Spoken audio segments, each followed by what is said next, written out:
Hi, everyone. Welcome in. We'll be starting now. If I could ask for the task force members, if you could please turn on your camera, at least for the roll call, that would be wonderful.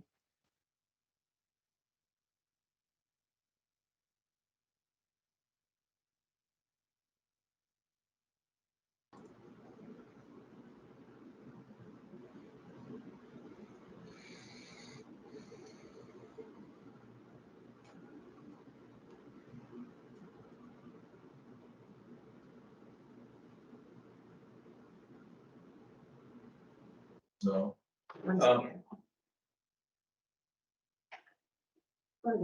Okay. First order of business is taking a roll call of our task force members. Um, So I'll just go down the list alphabetically. Ahmad Sadri. Present. Thank you, Ahmad. Allison Fraley. Present. Thank you. Dominic Enriquez. Van Haye. Here. Joe. Thank you, Ben. Joe Hernandez.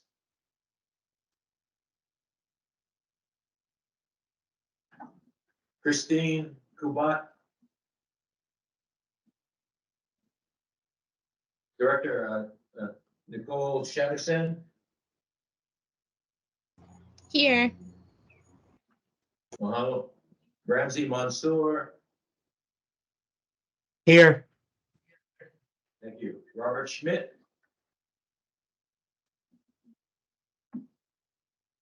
From Maui. And Wayne Tanaka, from Sierra Club.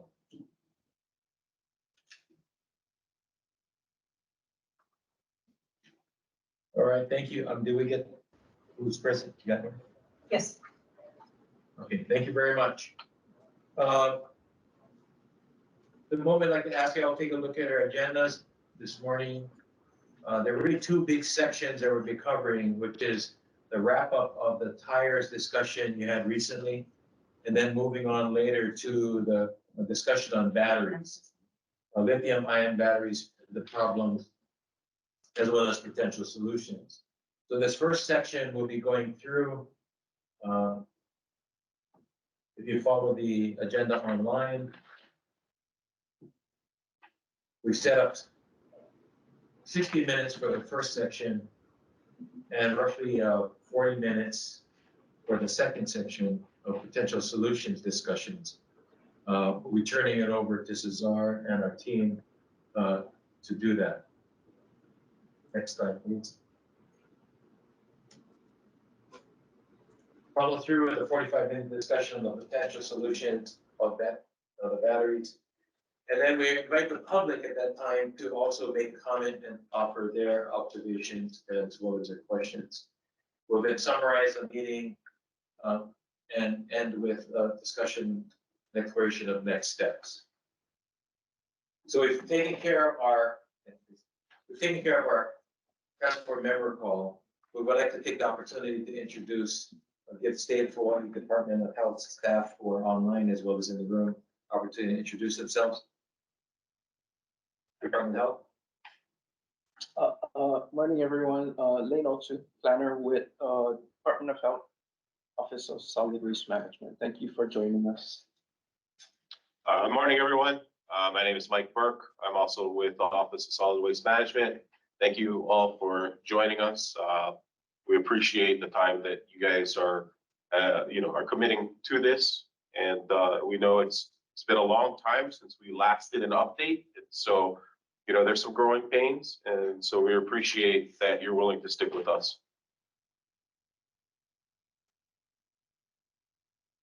Hello, I'm Raven Jimenez. I'm also a planner with the Solid Waste Branch. Thank you for being here. I hope everyone has a good meeting. Thanks, Raymond. Any other DOH? Okay, we'll start with the consultants. Cesar? Good morning, Cesar Leon with Tetra Tech. Thank you for being here in our second task force meeting where we will be finalizing the discussion on tires and starting our discussion on lithium ion batteries. Thank you. Great, thank Aloha, everyone. My name is Katie Cullison, and I'm a planner with PBR Hawaii, and I'll be supporting Sunny and Ramsey in our meeting today. Thanks for being here. Hello, thank you. And our guest speaker has arrived.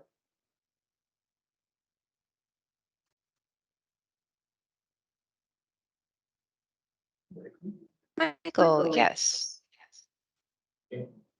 Might be willing to say hello to the group?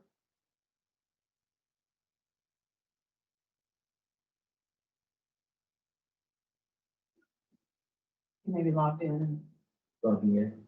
and coming on later. No, I'm here.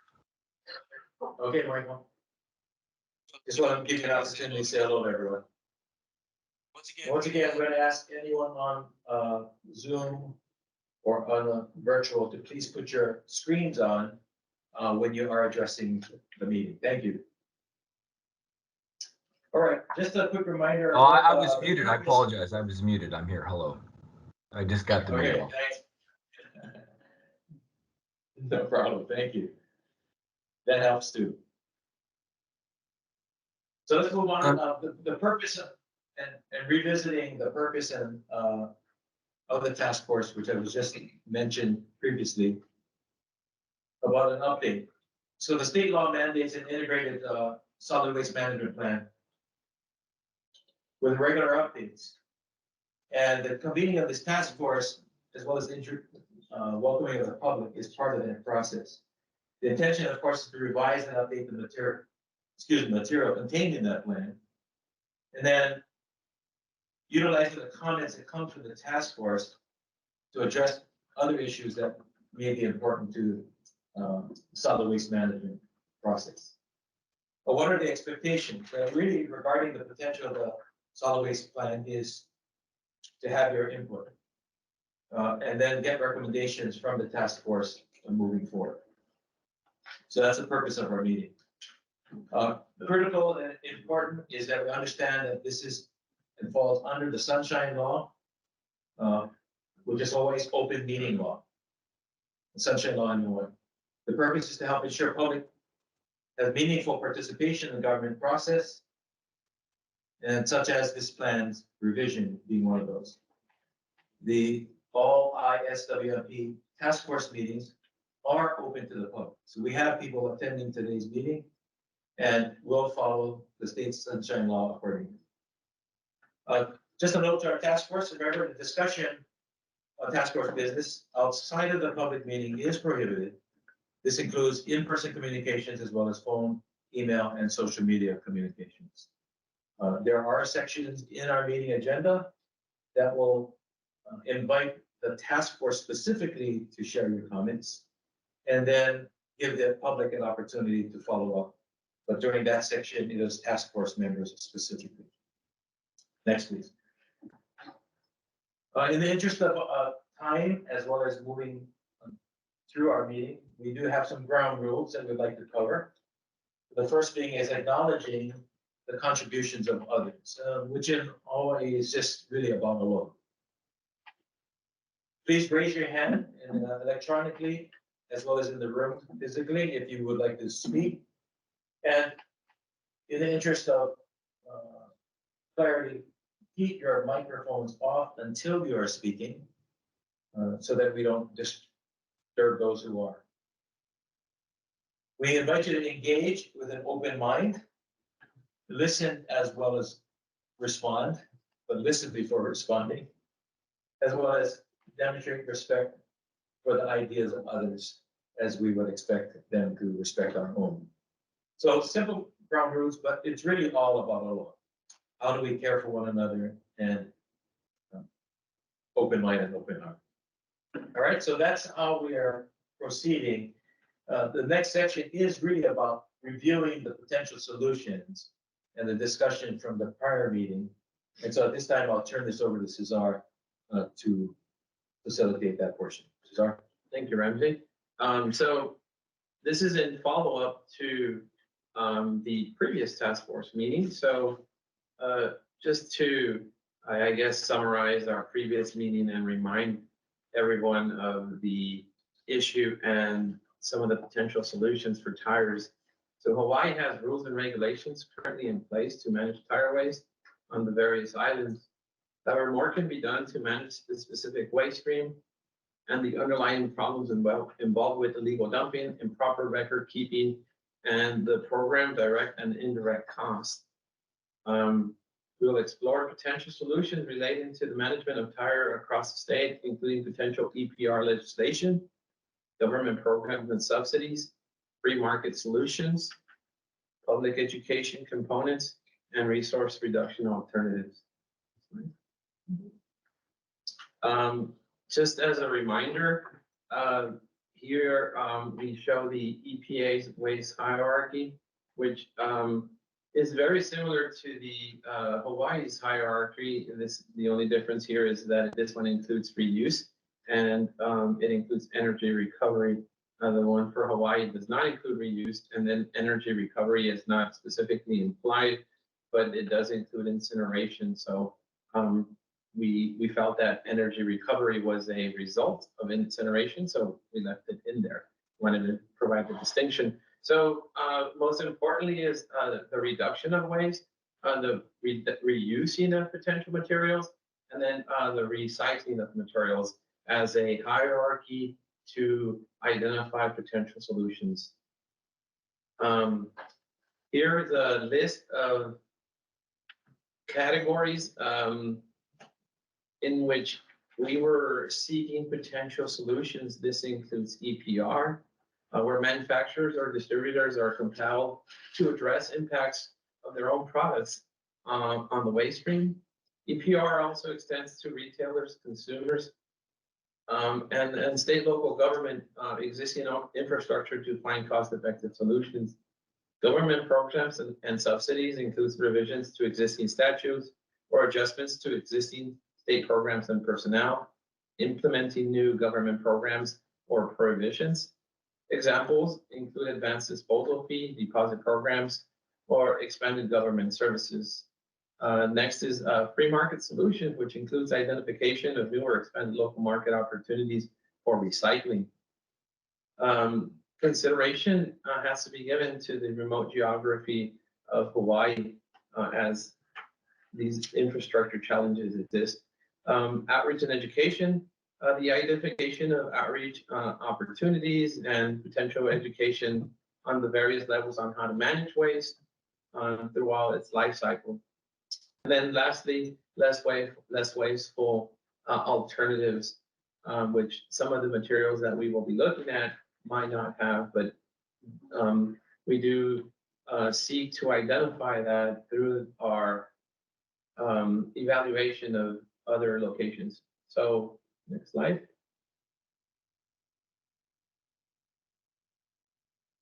Okay, so previously we provided some examples and of how motor vehicle tires can create potential health risks when it illegally dumped.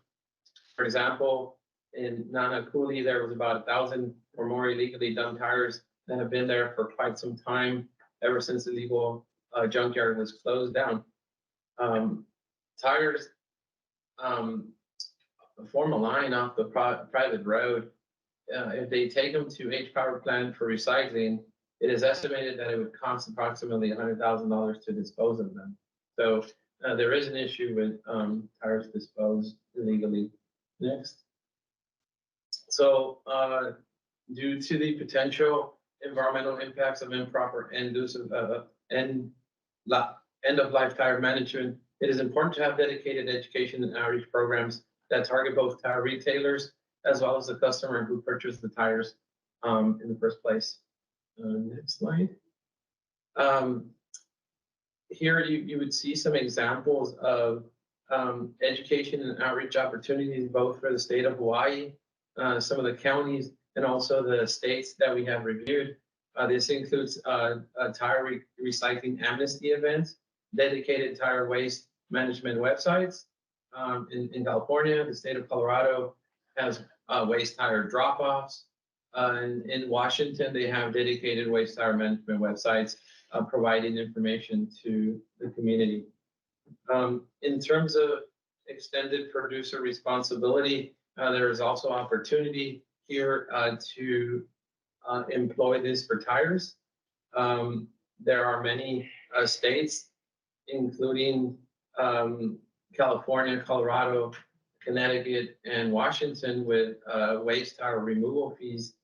The state of Hawaii has an existing disposal fee and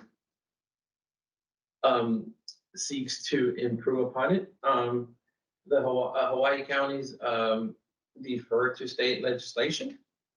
Next slide.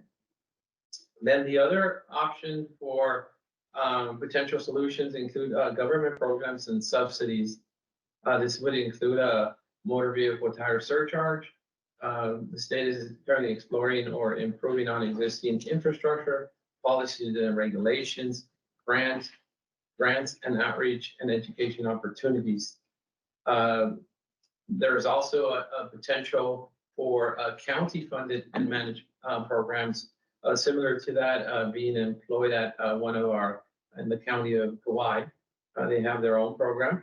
So similar programs could be employed at other counties. Then government programs and subsidies. You can see here, they come in the form of a tire fee for the most part. There's a lot of states that do have this tire fee. Basically, as you purchase your tires, you pay this fee so that tires can have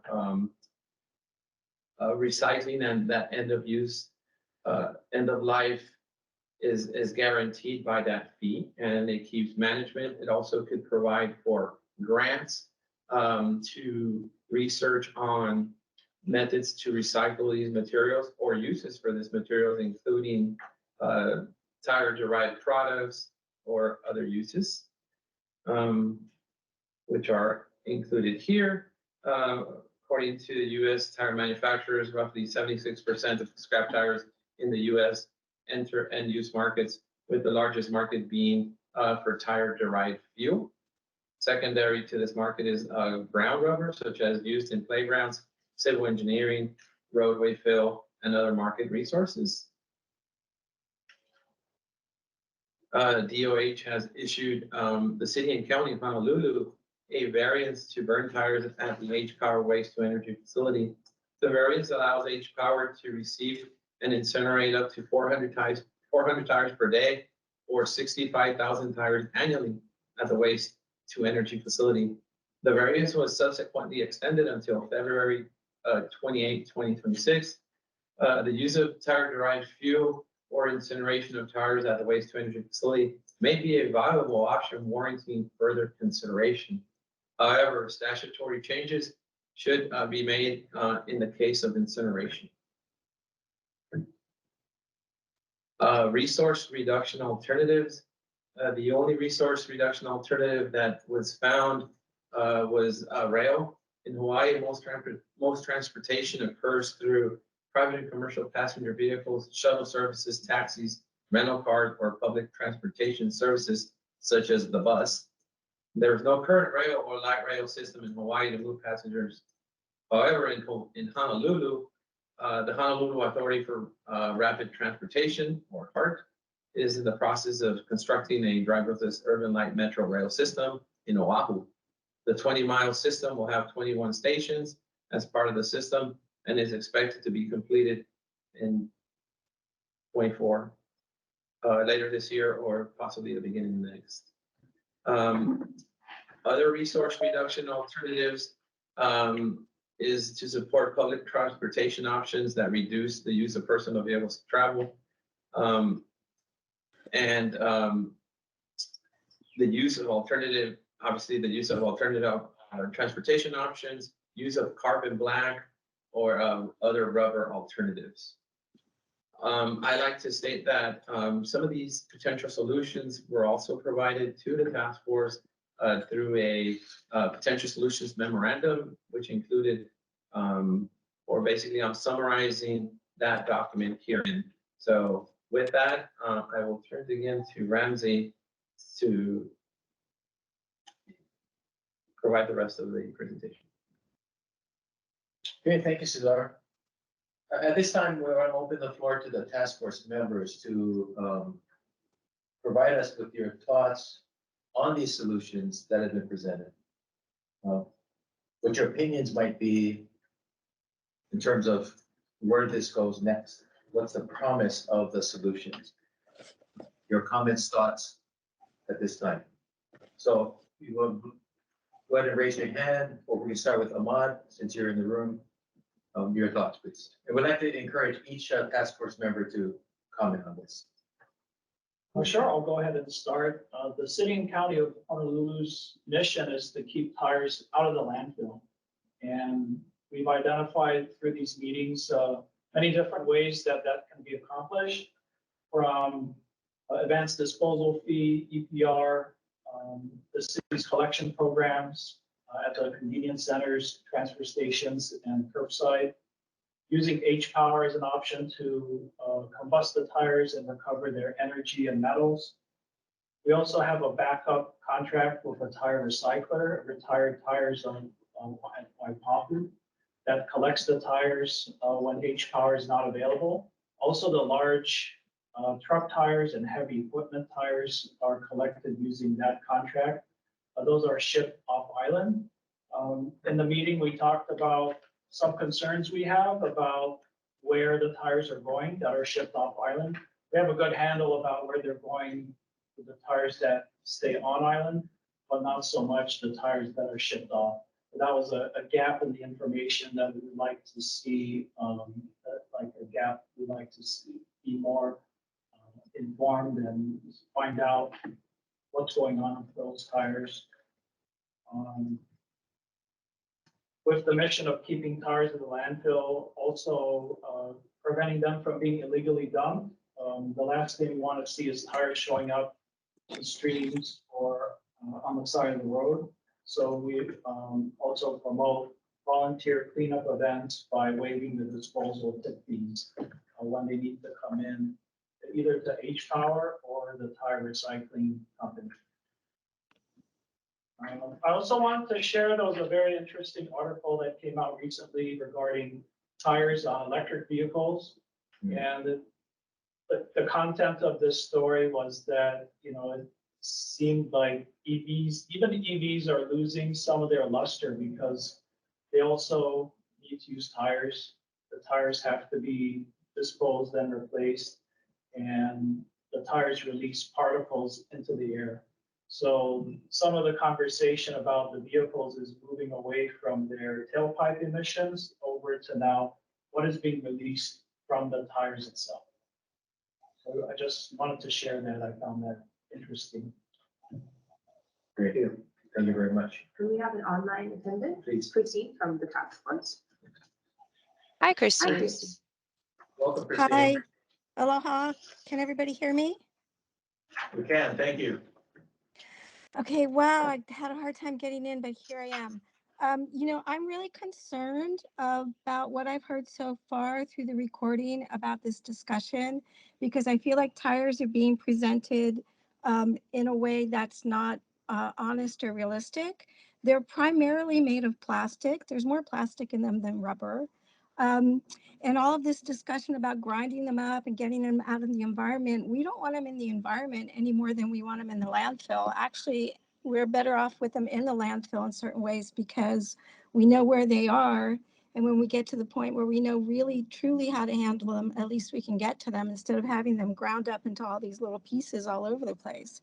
So, I've prepared a list of kind of bullet points that point out the toxic chemicals in tires, what's being done elsewhere.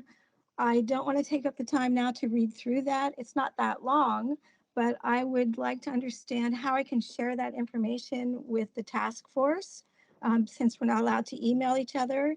I did ask Lane if I could email it to him and have the DOH share it with others. So whatever the protocol is, I'd like to share that information.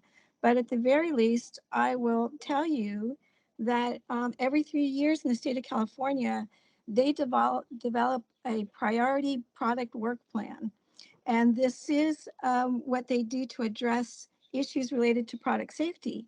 And in their most recent plan, they've added motor vehicle tires. And not just because there's a concern about 6-PD, but they have a whole range of chemicals that they're extremely concerned about.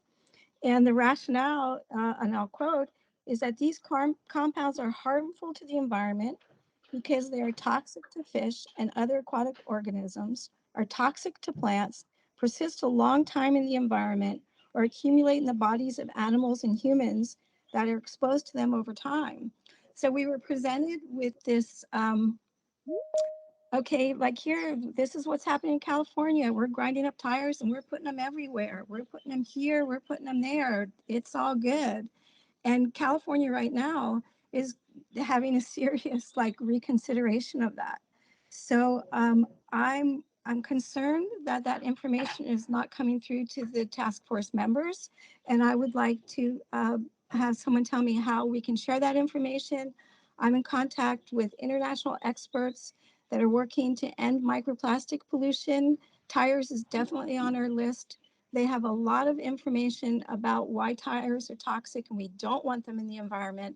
And I'd be more than happy to have somebody from Break Free from Plastics or Gaia or another one of those groups come and present to the task force if that seems like the best avenue. Thank you. Thank you, Christine. Appreciate that. Thank you, Christine. You can email Lane that list. Thank you.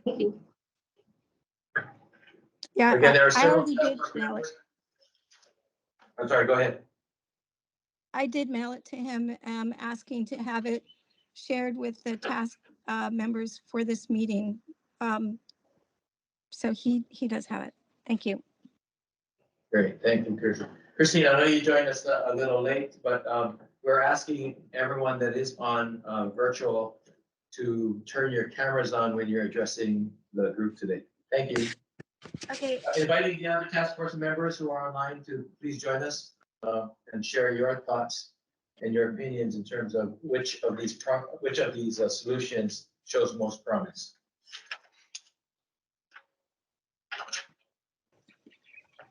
Can you see any hands? We have. Hi, Glenn. We will have Hi, Glenn first and then Allison. sorry, I don't have a camera to turn on. So, but I just wanted to give my opinion on at least some of the dumping issues that we're seeing. You know, we're not sure what's the cause, where these tires are coming from. They might be coming from commercial operations that are trying to avoid a fee, having to pay fees to dispose of the tires, or whether they're coming from illegal junkyard type operations.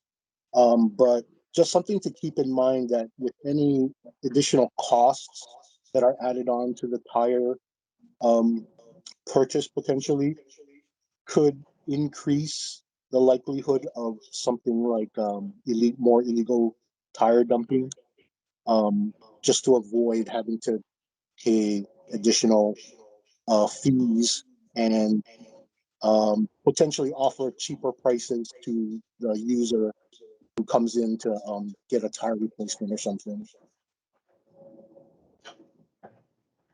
Hey, go ahead. Allison?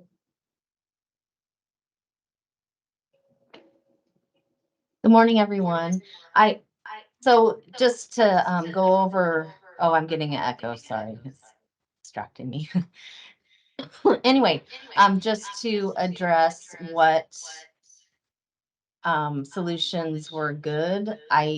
Could someone pull up that list of solutions and share it with the screen with everyone so everyone can see it? I can look through the packet though. Let's see. Just go back a few slides. Oh, yeah, just the. Yeah, on the slides. Yeah. I guess there's a lot. Yeah. Yeah, there's a lot. Thank you. So, The next one. yeah, well, lots of solutions. Yeah, thank you so much. Yeah, so again, on Kauai, we do have our own program that we pay for out of our operating budget, and it does work to you know, decrease any illegal dumping and to allow the public to recycle tires that they end up with.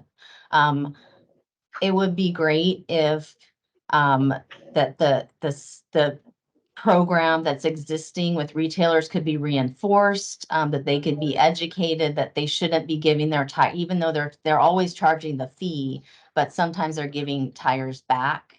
So people can just hold on to them and just encourage people, the retailers to keep the tires themselves. They may not want to, but that would be the best way to reduce our costs. And then also there's a source reduction outside the box idea that would be interesting for the state for us all to think about, which is encouraging people to keep their tires properly inflated. There's research out there that tires can last 30% longer if they're properly inflated. And there could be programs where we're giving out, those devices that measure the inflation of your tires, so people become more educated about doing it themselves. And, that source reduction is always the best for diversion. So just throwing that new idea out there. Thank you. But thank you. Great, thanks, Allison. Once again, other task force members who are online, your comments and observations, primarily your opinion on the value or the appropriateness of the solution. Who do we have? No one yet. Don't be shy, I'll come. Okay, Okay, Nicole, Nicole. and then we'll And then do we'll- Christine. Hi, can you all hear me okay? Yes. Great. I would agree with a mix of what Christine was sharing and what Allison brought up. I think if we're seeing successful initiatives on Kauai that are minimizing illegal dumping, which sounds like it's one of the primary concerns, I think it's worth pursuing what it would look like to apply that model more broadly. I also think that continuing to we have some form of EPR for tires already. There are manufacturers taking them back and bringing them into secondary markets or burying them in landfills in California, as we learned last year.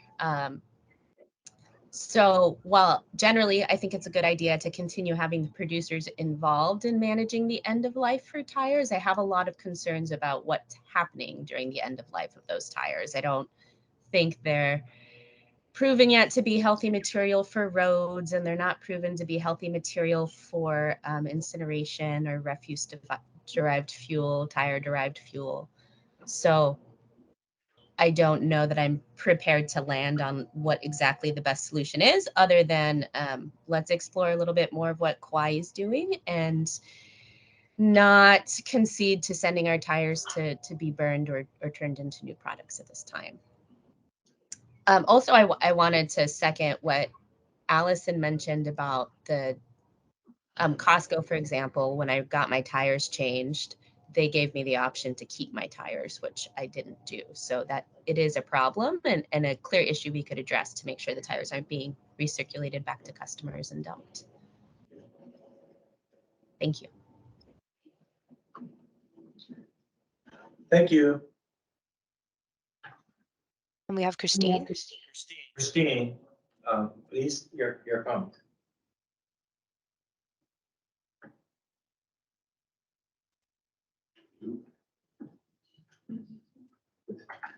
Christine, are you still on mute? Okay, sorry. So here we find ourselves squarely in the middle of the dilemma that we're going to face in every single one of these meetings. On the one hand, we have a challenge of waste management and illegal dumping. And then on the other hand, we have the challenge of what is good for the environment. And it's, every single thing on the list. I mean, this is what we describe as a wicked problem. And really what we need to do is, as part of this exercise, if if you look at the timeline, it's like there's basically a 20-year horizon between these planning exercises. So we need to be very forward thinking. And every single thing that we talk about, in addition to waste management or is it good for the environment now, has to be put in the context of climate change, because these are the systems changes that we're headed into. I don't know that many people are really thinking about this as much as they should, but from the perspective of someone who's involved in climate issues and plastic pollution and all this every single day, I can tell you we're headed for some serious systems changes. So to the extent that we can look at these issues and these materials and not only think about, yeah, how are we going to handle them here in Hawaii, given the system we have, but what is the impact going to be on climate? We're going to be really a lot better off doing that.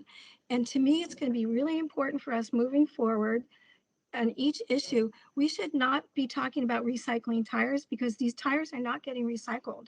And so to present a program to the community and say this is a tire recycling program, recycling is a tire goes back into being a tire.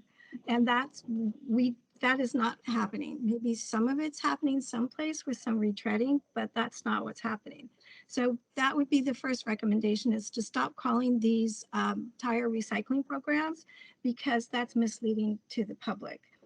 Then the other thing is that, yeah, well, that's quite a bit right there. I'll just stop.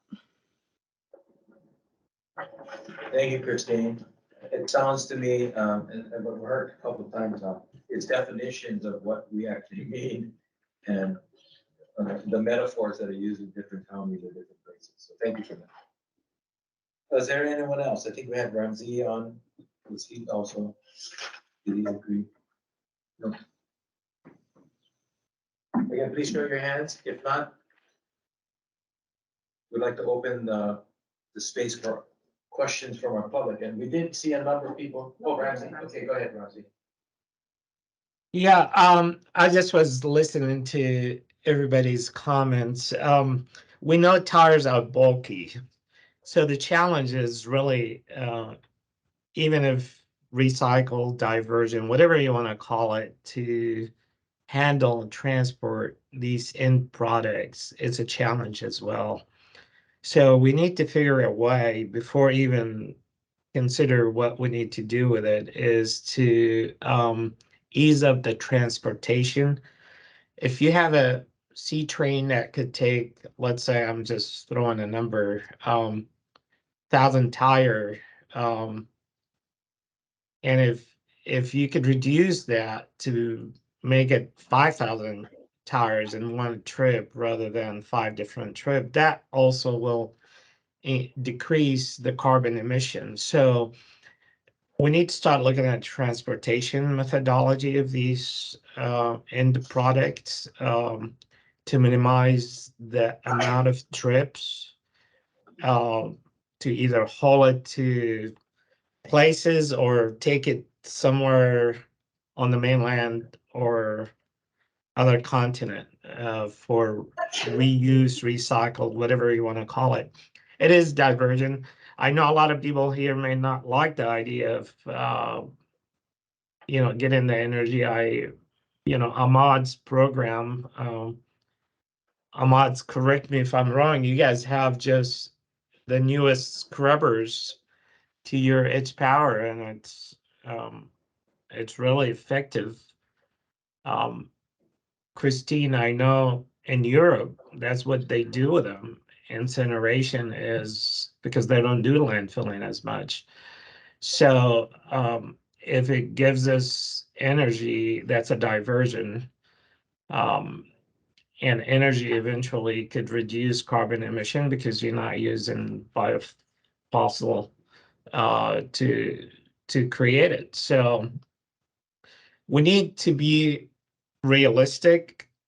Every one of us drive a car. They go into hydrogen, electrical vehicles, but you still have a tire. So all the solution that you guys presented are reasonable to me. The public education is number one. We really need to educate the public. Illegal dumping, people have the tendency, even when they go and buy used tire, you know, the idea you put it back on the road as reuse, but yet when something happened to it, they probably dump it in their backyard or somewhere else because they cannot take it back. So that extended producer responsibility, it makes sense to me to enforce each tire manufacturer to take the tire back. It doesn't matter if they're the one who sold it or not. We need to be able to encourage anybody, somebody like me, somebody like Kristen, somebody like, you know, Ahmad, that if they got an issue with their tire or tire in their backyard, they need to be able to take them to any tire shop here on the island without a fear that, you know, they have to pay for it or what have you. But if you pay for it up front, you should be able to take it to any tire shop within your sphere of influence, and they need to take it back. And I think that's the type of regulations we need to have to reduce the amount of illegal dumping. Because once you know somebody is going to take it, a lot of people have the tendency to drive there and hand it to these people rather than throwing it on the side road and what have you. But I'll continue listening. I mean, it's interesting discussion. I got my recycling coordinator as well signed up. His name Craig. Craig, if you want to add more stuff about our county program to the team. Thank you. Thanks, Ramsey. Craig? Opportunity to share, please.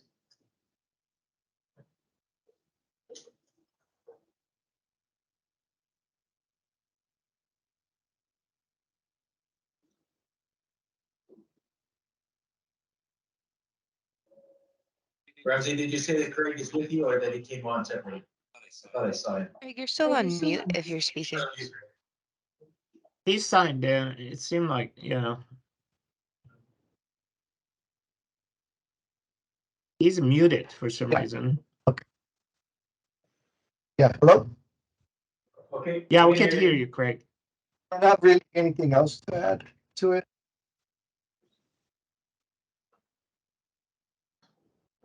Okay, thank you. In case any task force members joined late, just go down the list. Dominic, if you're online, Joe, and Robert and Wayne, if either and any of you are online, please take this opportunity. We have around 15 to 20 minutes remaining in this first portion of our review. Want to make sure we're giving you the opportunity before we open to questions from the public that may be here. Any hands? I'm not seeing you. Are you moving to the phone? Yeah. Nope, Christine. Okay, Christine. Well, if nobody else is going to talk, I mean, I don't want to just like keep going on, but if no one else is going to take the time. So one thing I would like to recommend is that this task group would adopt the zero waste hierarchy. I feel like it's more suited to where we're heading than the EPA hierarchy. And the other thing is that, you know, I think we have to be willing to get to a point where we admit that there are no solutions. Like when I look at this whole thing with tires, and I think as much about the environment as I think about Department of Health is the mandate that the various departments have to manage the waste, I think that there's no real solution. And so if we were so bold to be able to come out and say, there's no such thing as tire recycling, there's no solution, then that gives us the impetus and the political capital we need to start pushing for things like mass transit, which are the real solutions, or, you know, alternative tire production methods. Because what we have now, these tires, it's toxic waste. We should be treating this as toxic waste. And I get the idea about incineration. You know, people would probably be surprised to hear me say this because I'm so anti-incineration.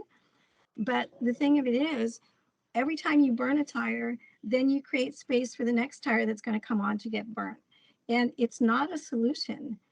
It might be like a kind of temporary fix, but we have to make sure not to lock ourselves into temporary fixes that undermine where we need to go.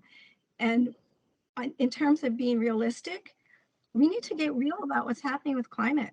We're not going to be able to just all drive around in our own cars and go here and there and make tires and continue to destroy nature and create microplastic pollution. That's the reality. So I'll stop there. Thank you. Thanks, Christine. You mentioned the hierarchy versus the EPA.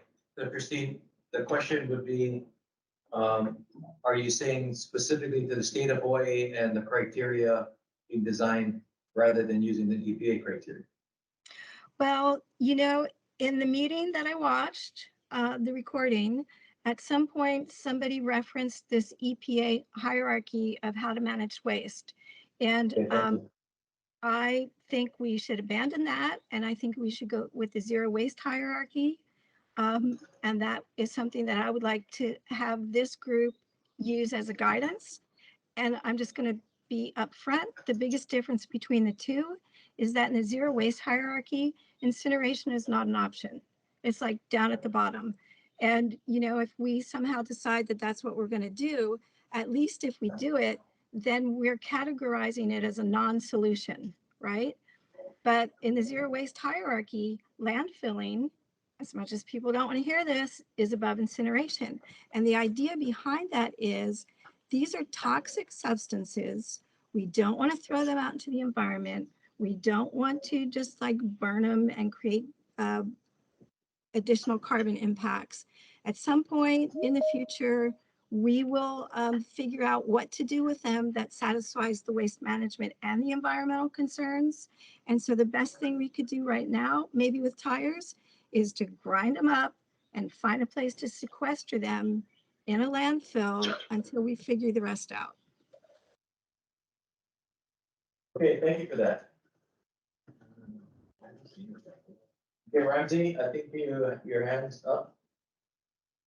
Yeah, I was gonna mention is the Department of Health allow for grinded tires to become ADC.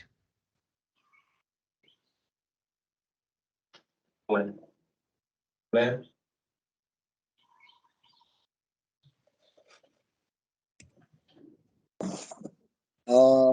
Not that I know of. I don't think we would allow that. Is there's a reason why? I couldn't tell you right now. I'd have to go look it up to see. You know, rather than, because some tires do make it to the landfill, like I was saying, they bulky, they take space. But if you grind them and you use them as daily cover, as an alternate daily cover, you know, that could be a win-win. It gains you more space and it kind of, you know, protect the garbage from any vectors, give you the daily cover that you need. So maybe that's something DOH need to look into as a solution as well. Yeah, I could take a look. I'm not 100% sure on whether it could be used as ADC or not. So I'll take a look at it. It might be an option. But as with any ADC, there would have to be a demonstration project that it's effective as an ADC for the landfill. I mean, technically, the difference between shredded tire or gravel or tarps, tarps are made out of plastic. Gravel, when you shred tires, at least I remember I used to use them for roadway designs as a, you know, additive to the asphalt. So I'm trying to understand the, you know, the disadvantage of not having it as a daily cover. But it would be a good alternative. So maybe, like I said, let us know. Yeah, I mean, the thing that I would think of is just the size of the shreds. the shredded material. You know, because the requirement for 80 for daily cover is 6 inches of soil. And so if the material is too large, it may, you know, you may not get some of the nuisance reducing qualities that daily cover provides. And so that would be the only concern. But we could, like I said, if there was a demonstration project, we could test it to see if it's Right. allowed. I mean, we could specify the size of the shreds, and you could also, if you don't have enough shredded material, you could mix it with the, you know, with the soil daily cover. So it could be a mix, kind of hybrid ADC between soil and shredded asphalt, I mean, shredded tires. Or you guys could specify a certain gradation on the shredding sizes. Well, yeah. So that could all be built into whatever the demonstration project is, because we wouldn't know right off the bat what the qualities were that we needed specifically for the tires. So that would all come through that project, whoever wanted to propose it. Great, thank you, Glenn. Thank you, Ramsey. We also have Allison and Nicole. We want to hear from you. We have a few minutes left, but please share your thoughts. We've got about 5 minutes. Go ahead. I'll be brief. I just wanted to mention that although the program here on Kauai is working for us where we're accepting the tires at the transfer station, this is just regarding management of tires, of course. I do like Ramsey's idea of having the retailers be the point of acceptance. It is a difficult, you know, for us to manage them at the transfer stations is another material. If they could be taken to a place where they're already accepted, that would be ideal. So a model where the retailers take them back, regardless of where they came from, would be amazing. That's it for me. Great, thanks, Allison. Nicole? Your thoughts, please. Thanks. My thoughts are a little bit more about the process and how to go about evaluating the impact of these different solid waste management streams. So we're not really comparing apples to apples. What EPR might be able to achieve is going to be very different than what outreach and education might be able to achieve. So I'm wondering if throughout this process, it would be helpful to come up with a matrix to help us make some of these decisions that are going to be imperfect, but what are we prioritizing? To Christine's point, are we thinking about how each of these solutions will impact the climate? Are we thinking about ecotoxicity? Are we thinking about human toxicity? Are we just considering them in terms of how much space we have left in our landfill? So I'm personally having difficulty saying this is the best idea because there are so many facets to consider. And I'm wondering if perhaps the facilitation team could, between this meeting and next, help us come up with those categories of how we're evaluating the impact of these solutions. I know the waste management hierarchy is a piece of that, but there's more that we've been discussing today that it'd be helpful to see laid out. Great. Thank you, Nicole. Thank you, task force members. I want to make sure if Robert, Wayne, and or Joe joined us, if you have any thoughts before we move on to our next section, which is really looking at lithium-ion battery waste.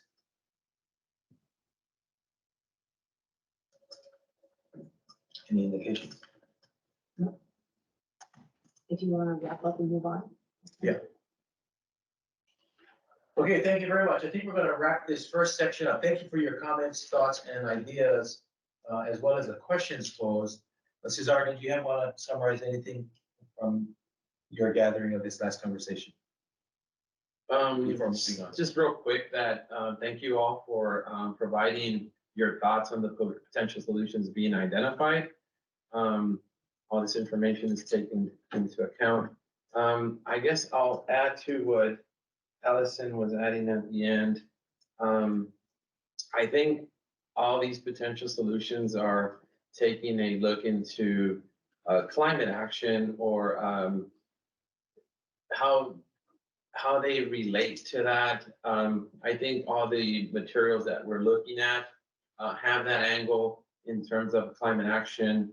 And then the solution categories being presented here, I think in one way or another, also consider climate action, but appreciate that thought of having that in mind as we take a look into these solutions. There were solutions in regards to EPR being identified.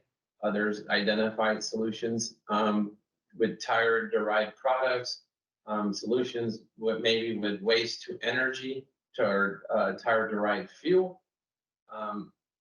We did hear other concerns regarding terms, what recycling really means. Is it really recycled, or is it just taken to a different location and disposed at it that way? We also heard about zero waste as a hierarchy, so thank you for all that information. And with that, if there's no other questions, we could move to our next topic. Lane or Mike? Let's do it. Great, thank you. Thank you again, task force members.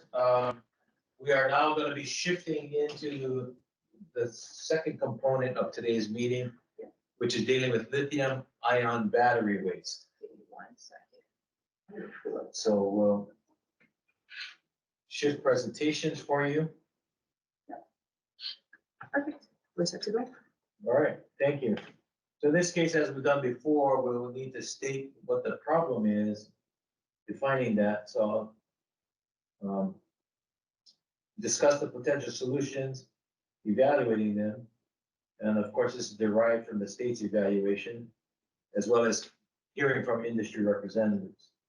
We're going to do a comparative analysis, which extends the producer responsibilities, government programs and subsidies, et cetera.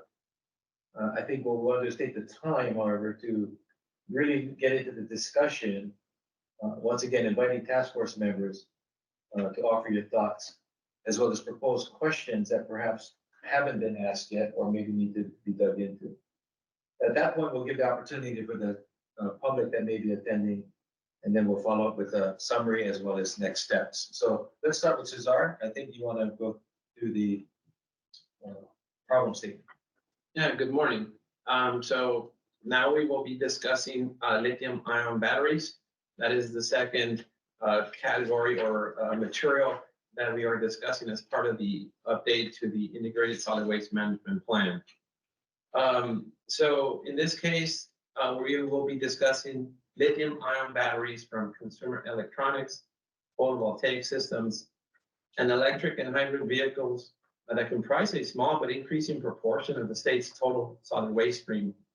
Lithium-ion batteries contain varying chemistries which require different recycling processes.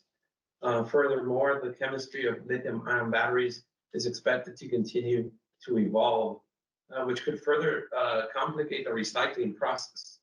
Lithium-ion batteries pose potentially adverse public health and environmental impacts if disposed improperly, due to their flammability and toxic chemicals in their composition. Lithium-ion batteries can contain toxic and carcinogenic materials such as compounds of lithium, nickel, and arsenic, and occasionally cobalt, copper, and polypropylene. Improper disposal of lithium-ion batteries may lead to these chemicals leaching into the soil to contaminate both surface and groundwater, negatively impacting human health. They may also combust, causing fires in collection trucks, processing facilities, and at landfills. Presently, battery recycling industry is underdeveloped, and this is throughout the country. Next slide.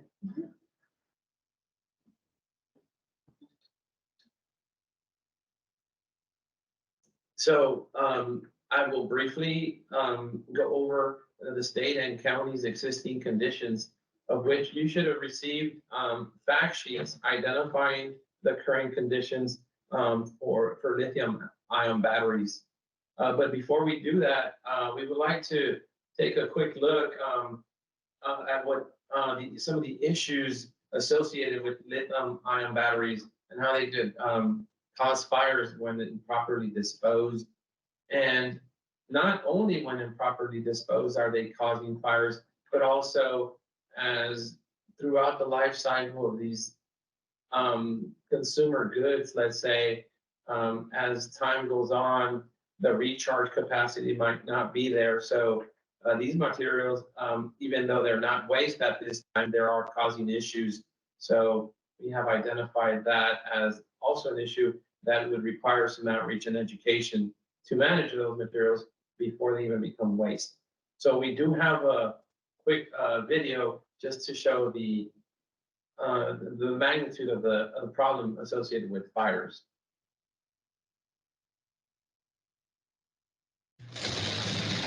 Hunter Clare and Justin Lopez experienced the force of a lithium-ion battery fire firsthand. The Peoria, Arizona fire captains were responding to a call at an energy storage facility tied to the power grid.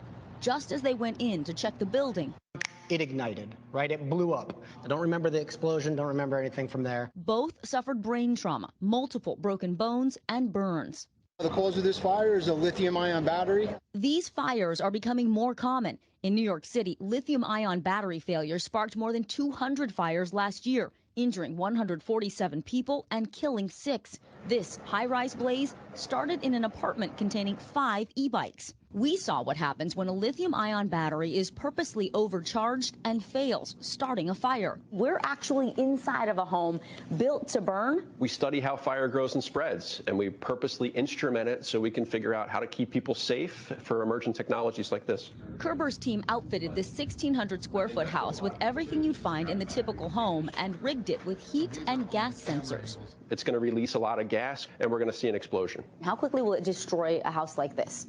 Yeah, some of the other tests we've run, we've seen from first sign of smoke until windows being blown out in 15 seconds or less. Researchers forced the battery to fail by removing its safety features, then overcharging it for more than 2 hours. First, it smokes. 17 seconds later, windows buckled. Inside, the living area engulfed after 12 minutes. These same batteries power electric vehicles. They're also used in home energy storage systems to store solar energy. The battery industry said in a statement, failures are rare, and the technology continues to be a safe and cost-effective way to provide reliable, clean energy to consumers. And they are collaborating with emergency response governmental agencies to increase awareness. Experts say only buy batteries from a reputable source and make sure they're certified by a lab like UL or Intertech. Don't leave them charging unattended or let them overcharge. Firefighters Clare and Lopez are grateful to be alive. They're now urging lawmakers and the battery industry to fund training and resources to respond to these fires. Vicki Nguyen, NBC News.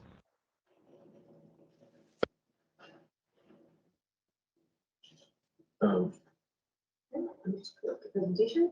Thank you. Some quite scary how a fire could engulf a building that quickly. So something to be concerned of.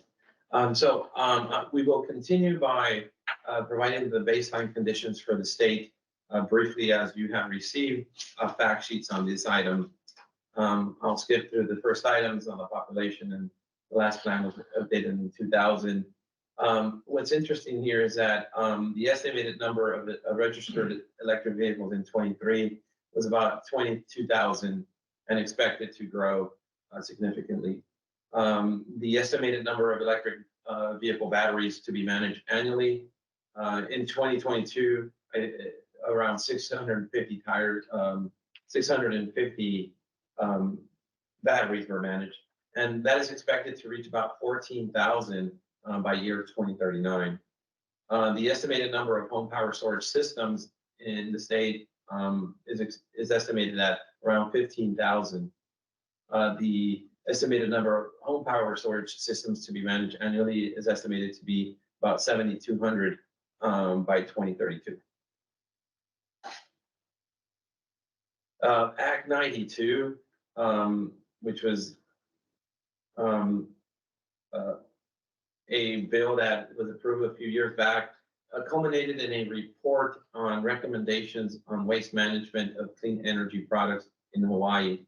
The estimates above were calculated based on the number of registered electric vehicles registered statewide in 2022.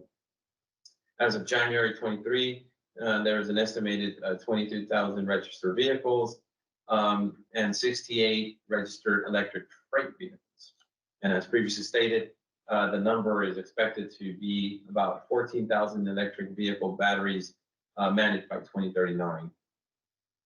In terms of the home power storage, same thing as previously stated, the number is expected to increase. And again, the numbers were identified in the same report previously identified. So in terms of laws and regulation, HRS 342J requires the generation, transportation, treatment, and storage of hazardous waste, including facilities that collect lithium-ion batteries for disposal or recycling. It should be noted that all hazardous waste generated in a household is considered hazardous waste and is exempt from hazardous waste regulations.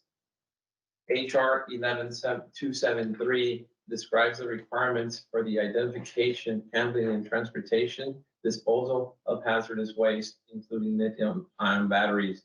Under HAR 1173.1, electronic waste, including lithium-ion batteries, can be managed as universal waste, which streamlines the regulation to encourage recycling.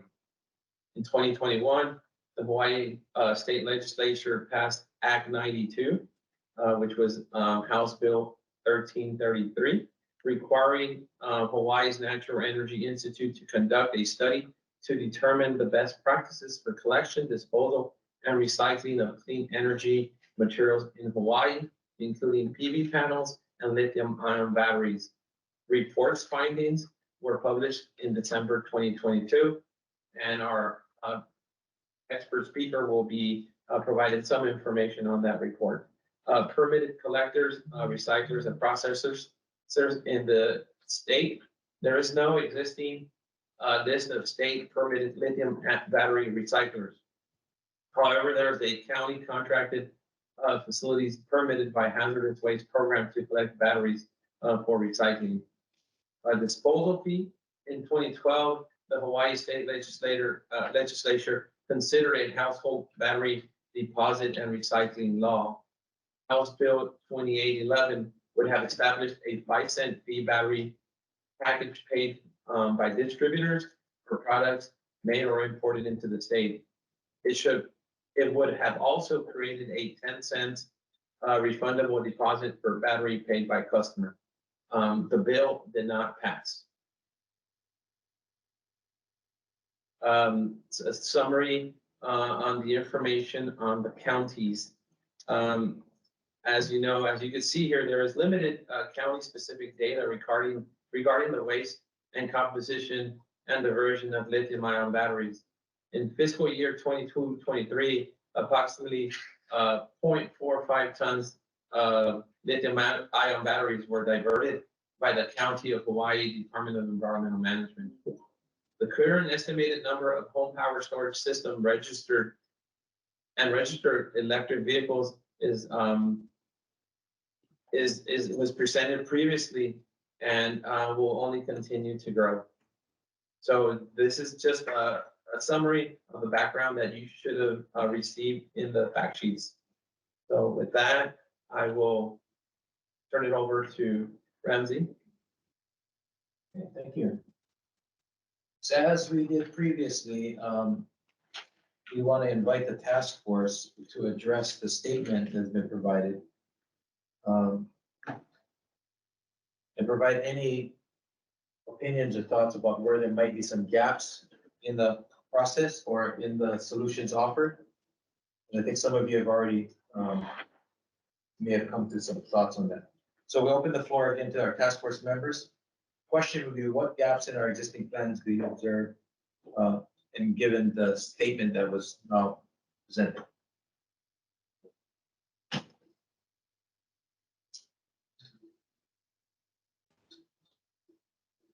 Feedback from task force, please. Well, we don't have any solutions yet, but this is really looking at the problem statement.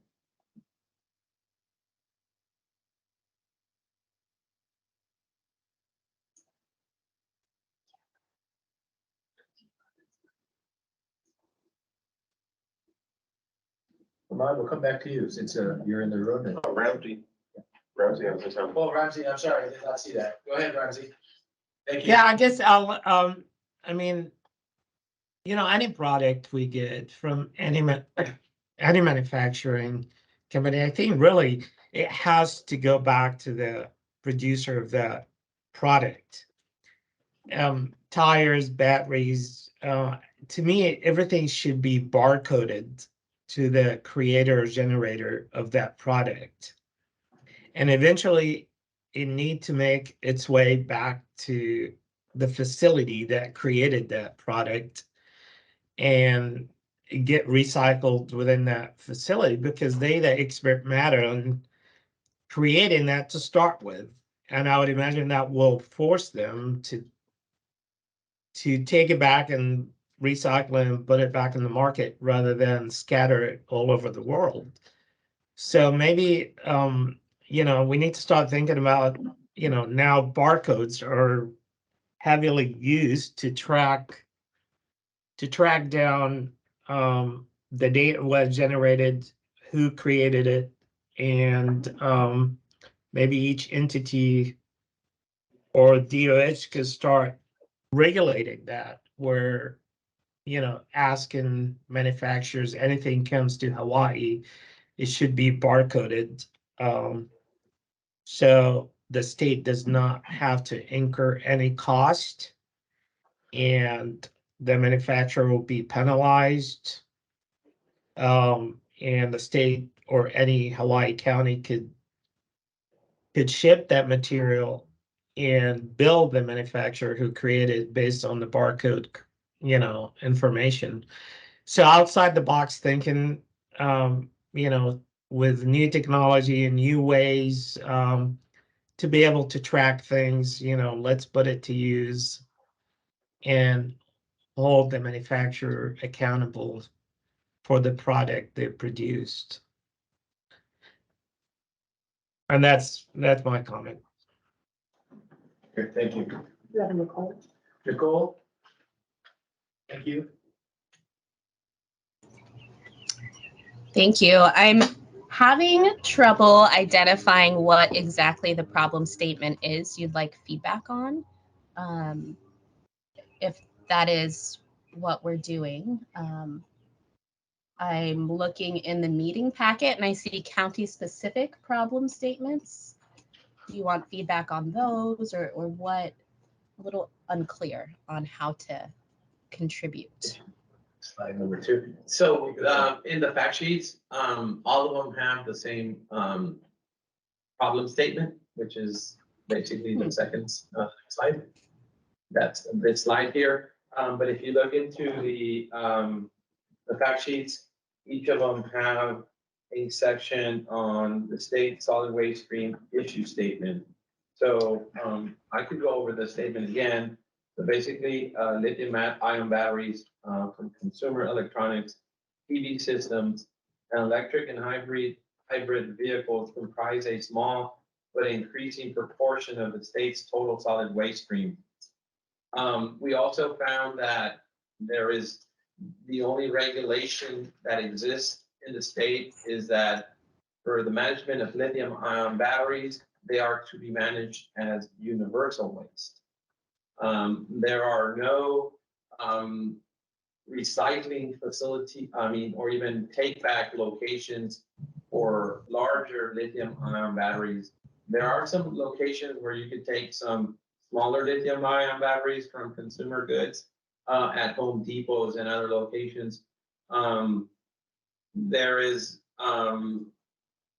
new legislation at the federal level being promulgated. It's new. So this lithium-ion battery problem with waste is not today, but it is coming soon. Yeah, if there is I do a- I understand that. I think what I was looking for is what Sunny typed in the chat there. So my understanding is we're giving feedback on a specific problem statement, which is that lithium-ion batteries comprise a small but increasing proportion of the state's waste stream.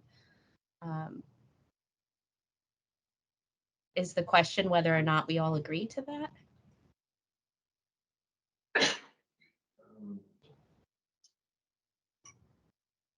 I would say yes, Okay. and if you would like to add any additional information, I think the last statement, Got we say that they leach into the groundwater, potentially if they are disposed. And then also that the recycling, industry for this type of material is underdeveloped, so, I guess at this point, if you could add to the issue statement or agree, that's, I guess, what we are looking for. Following our break, we would go into discussing our comparative evaluation of other states and the identification of potential solutions. And then we could have feedback on that as well. Okay, thank you. We are actually at that point. I think we're prepared to, you want to take the break now? We're gonna take our break now. Let's do it for 10 minutes. And we'll come back at the top of the hour for the solutions discussion. All right, thank you very much. See you in 10 minutes. Thank you.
Hi, folks. 2-minute warning.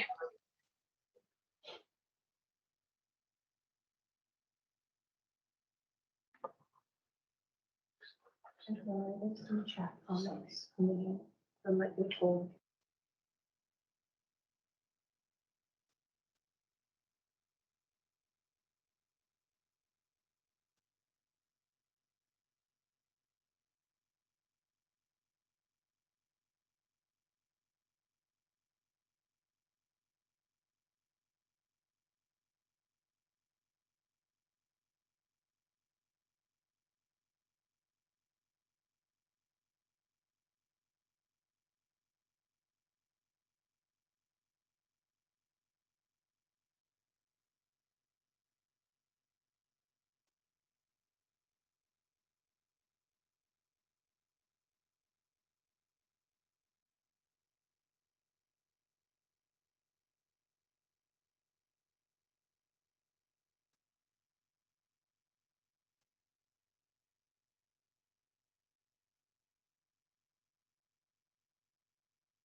I'm still sharing. Okay, Yeah, go ahead.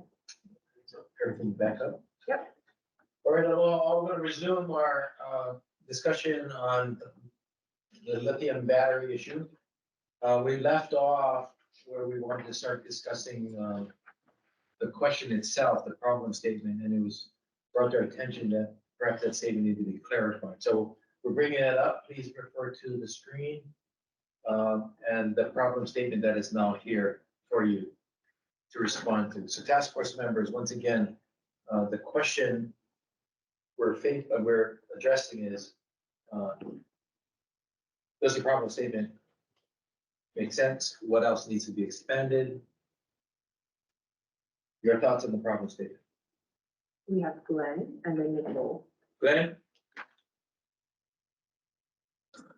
Hi, I just wanted to give some, I guess, some information. I don't know if this informs the problem statement at all, or not, but I just wanted to give a little background on what I know about lithium-ion batteries, especially in regards to our waste regulations. So, lithium-ion batteries can fall into the category of universal waste under the hazardous waste rules.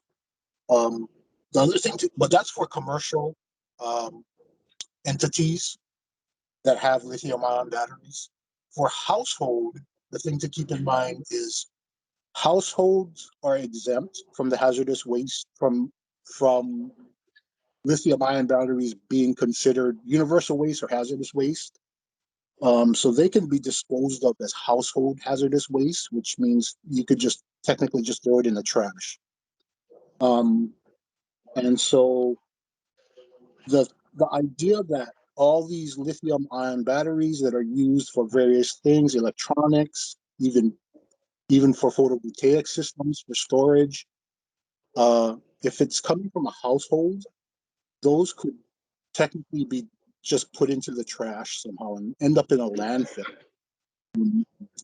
And with regard to the statement by the industry saying that these are safe, they may potentially be safe, while in use, but as waste in a landfill, you can't guarantee any conditions around that lithium-ion battery. And you saw the results of what could occur if something were to happen. And another thing to keep in mind, this is what I know about recycling and why it's probably underdeveloped for lithium-ion batteries, is that because they're so volatile, flammable, the procedures for recycling lithium-ion batteries require to be done within a vacuum, so no oxygen. And I'm guessing that's to prevent, if something were to occur, to prevent a fire from starting through the recycling process of these batteries.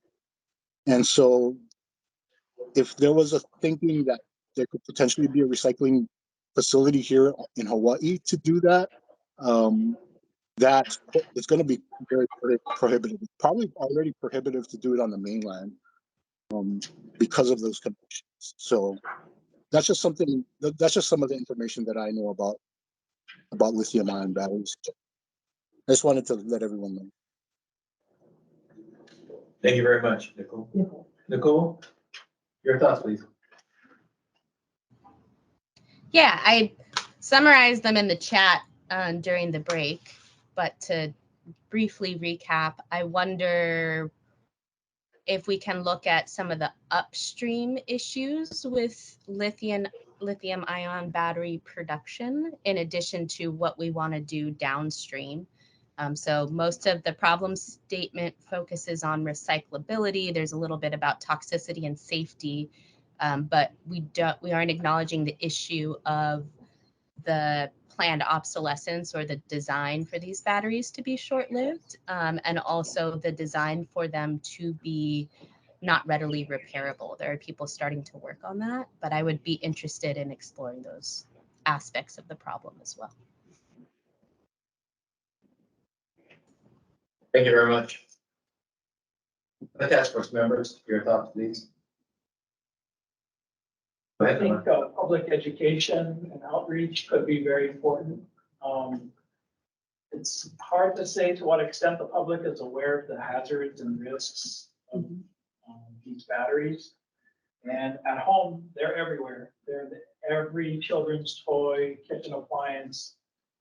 They're everywhere now. And but the media has really provided a lot of good stories about, like the one that we saw. And if you ask anybody with the fire department or solid waste managers, we're seeing these kinds of issues show up at all of our facilities, whether it's a garbage truck collecting trash from the curb all the way to HPAR and the landfill. Across the board, I'm sure the neighbor islands are having the same issues, and then on the mainland, every type of solid waste facility dealing with trash is having more and more incidents of batteries getting run over by the loader, for example, and sparking. And in the past, alkaline batteries would be really easy to put out. And, you know, they would be set aside and put out with water.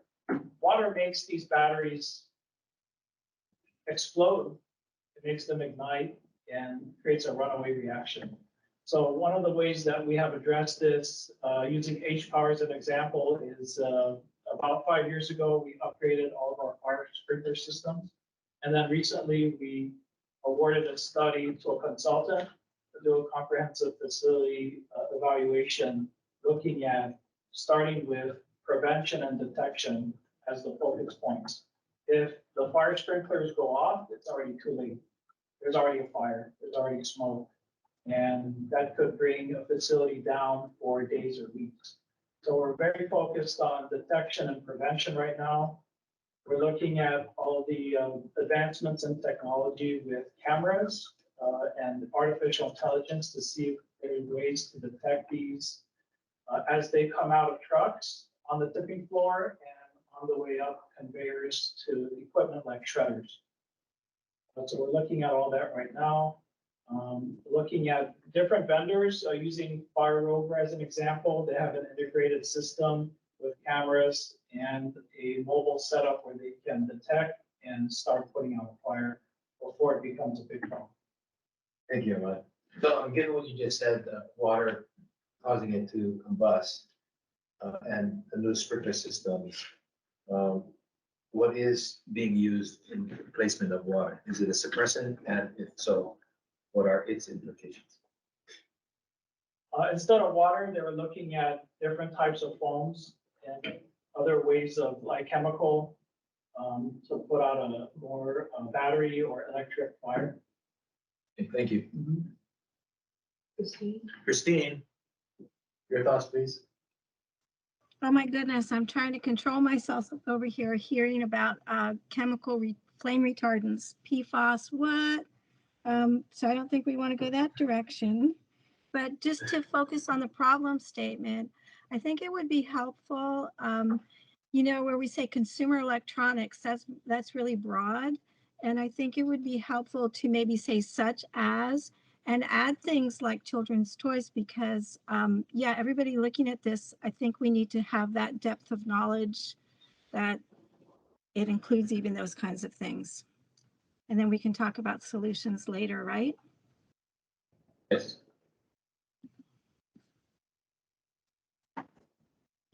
The comments we've received so far, in one case, had to do with the problem statement, which is what we've started with. Our task is to get to this various solutions, which we've now heard recommendation for. So we're back on the problem statement. We're going to clarify that in order for us to have a meaningful conversation about solutions. So your recommendation is to identify or be clear about what consumer products are.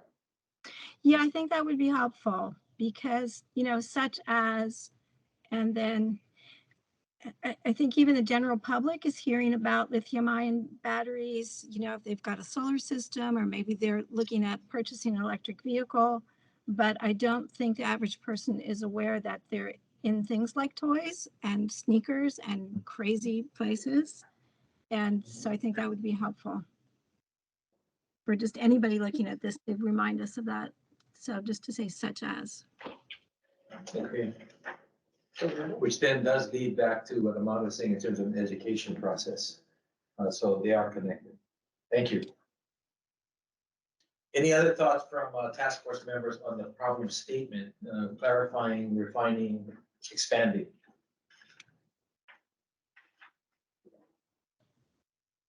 If you want to. Okay, if not, then let's take what we do have and begin to look at the discussion of potential solutions. And addressing some of the things in the problem statement and how we might address those. Okay. Hello again. So after discussing the potential solution, we'll explain here what we did. We did an evaluation of out-of-state potential solutions evaluations, or basically what are other states doing. So we'll start with what the federal government is doing, since this is such a new waste stream that needs to be managed. So the Department of Health Hazardous Waste Program has adopted administrative rules in accordance with the US EPA's requirements, and it's authorized to implement the Hazardous Waste Program in lieu of US EPA. So in May of 2023, the US EPA released a memorandum to clarify how the hazardous waste regulations for universal waste and recycling apply to lithium-ion batteries. In the memorandum, the US EPA recommends that businesses consider managing all of their used lithium batteries as hazardous waste under the federal universal waste regulations in Title 40 of the Code of Federal Regulations, Part 273. Just to go back to what Glenn was specifying, lithium-ion batteries generated at households become household hazardous waste and managed as such. So moving on, the US EPA recommends sending lithium-ion batteries from electronic devices to certified electronic recyclers, participating retailers and recyclers, or contacting local solid waste or household hazardous waste collection programs for more options. The US EPA also recommends contacting the manufacturer, automobile dealers, or company that installed the lithium-ion battery for management options for medium or large volume lithium-ion battery disposal, for example, in automobiles and home storage units. At the same time, the Biden administration has announced an executive order targeting 50% of new vehicle sales to be electric by 2030. The US Department of Energy has allocated $192 million in funding to expand battery recycling research and development. Great, that's coming hand in hand. And then a few regulations in California that have been passed in the recent past here. So AB 11.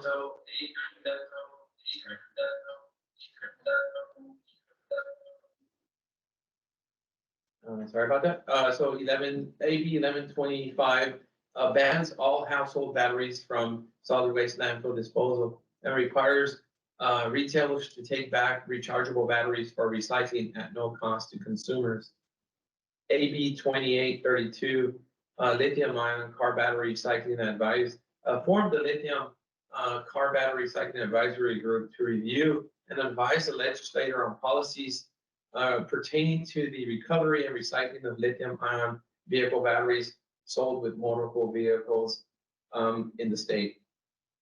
AB 2440 will repeal 1125 as of January 1st, 2027, and will require producers of battery-embedded products to establish, fund, and operate stewardship programs for the collection, transportation, recycling, and safe and proper management of batteries or battery-embedded products in California, including lithium-ion batteries. SB 1215 amends the Electronic Waste Recycling Act of 2003 to include nearly all embedded battery products. The law introduces a fee for consumers' point of sale for all battery embedded products sold within the state. This law ensures that nearly every battery sold within the state will fall under an e-waste recycling program. SB 1215 also expands the Electronic Waste Recycling Act of 2003 of manufacturers, expanding the reporting and record-keeping requirements for manufacturers of covered electronic devices. This also requires CalRecycle to establish a consumer fee amount for recovered battery embedded products no later than October 1st, 2025, and requires retailers to start collecting the fee on January 1st, 2026. The fees collected will pay for the state's e-waste recycling program.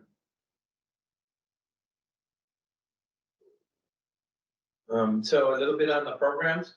In February 2022, Redwood Materials launched an electric vehicle battery recycling program in California for the purposes of establishing efficient, safe, and effective recovery pathways for end-of-life hybrid and electric vehicle battery packs to be recycled.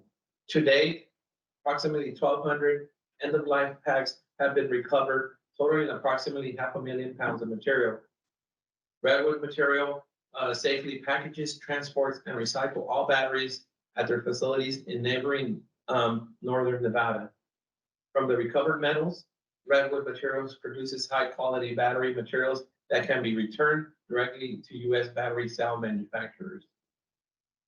The Big Green Box program is a national program that offers companies, consumers, municipalities, and other generators a low-cost, easy, and flexible way to recycle batteries and portable electronic devices. Once the Big Green Box is purchased, all shipping, handling, and recycling fees are included. SB 1215 requires that retailers of the covered electronic devices in California collect the e-waste recycling fee. And some of these fees are used to operate the programs that were previously identified here. The New York State Rechargeable Battery Recycling Act requires manufacturers of covered rechargeable batteries to collect and recycle the battery statewide in manufacturer-funded program at no cost to consumers. The Setting Consumer Standards for Lithium-Ion Batteries Act would require Consumer Product Safety Commission to establish a final consumer product safety standard for rechargeable lithium-ion batteries used in personal mobility devices, such as electric scooters, bikes, and protect against the risk of fires. Two other proposed bills would require New York Fire Department to create an awareness campaign on safe battery and best management practices and ban assembly or sale of batteries with cells from used ones. Another proposed bill would require the city to produce materials on e-bike safety for delivery workers and mandate third-party delivery apps like Seamless and Uber to distribute them. An additional proposed bill would require the fire department to make annual reports for the next 5 years on the fire risk of e-bikes, electric scooters, and other electronic transportation devices.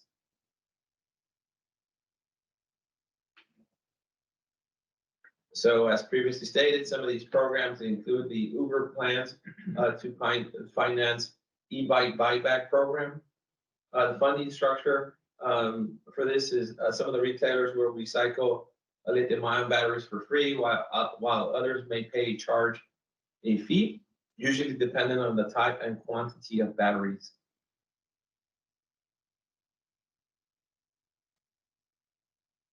In the state of Washington, another state that we reviewed, SB 5144 is a key requirement of the legislation, and it's mandated that primary and rechargeable batteries be collected and recycled starting in 2027.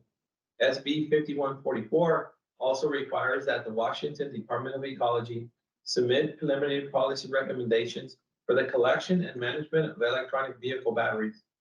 Final policy recommendations must be provided to the specific legislative committees by the end of April. So they probably did this already. WAC 5154A sets standards for the storage of lithium-ion batteries. We move on to this map. Note that this map is inclusive of all battery recycling laws, not specific to lithium-ion batteries, But we can see here the progress of which states are taking steps towards managing batteries. As lithium-ion battery usage in consumer goods, electric vehicles, and battery power storage units becomes more common, states will need to consider implementing laws to effectively manage this material. So that's the reason for showing this, just the progressiveness of managing batteries. So lithium-ion battery life cycle, in short, due to the short history of lithium-ion batteries, a systematic recycling system has not yet been formed. Lithium-ion batteries have several materials with complex designs. The chemistries or morphologies of these compound materials are complex and customized by individual manufacturers, making a standard recycling method nearly impossible. Hydroprocess recycling is used to extract metals, which is achieved by recovering and dissolving the metals as salt in successive water-based steps, including leaching, purification, and recovery of the targeted metal by selective precipitation or electrowinning. Pyroprocess recycling involves a heat-based extraction and purification process. The process generally involves 3 steps: roasting, smelting, and refining. Direct recycling is an alternative, low-cost process that retains the structure of the lithium-ion battery cathode rather than going through materials dissolution and repurification. Direct recycling involves shredding the battery to separate battery components without breaking down the chemical structure of the active materials. So with that, we will pass it on to our expert speaker, Dr. Michael Cooney. So, yeah. And we have his slides, or he can use his slides for that. Hello, can you hear me? You can. Thank you, Doctor. Hi. All right, so by introduction, I am the lead author of that report last year. In it, there's a couple chapters dedicated to the whole technology of recycling, if you want to go into the details and how the batteries are made. What I believe I'm contributing today here is is what I recommend to be a solution. Where I've come from that is this: I'm doing a follow-on report that's really diving into the policy, and I'm doing this. Oh, hang on, I'll share my own slides. Hang on a second. Let me share the slides I have here. Is that okay? Yes, one second. I just made you prisoner. No, thank you so much for that. It's very kind of you. Thank you. I added one slide. So can you unshare this and then I'll share mine, or there we go. Thank you so much. Let me make sure I have it pulled up. Okay. Let's see.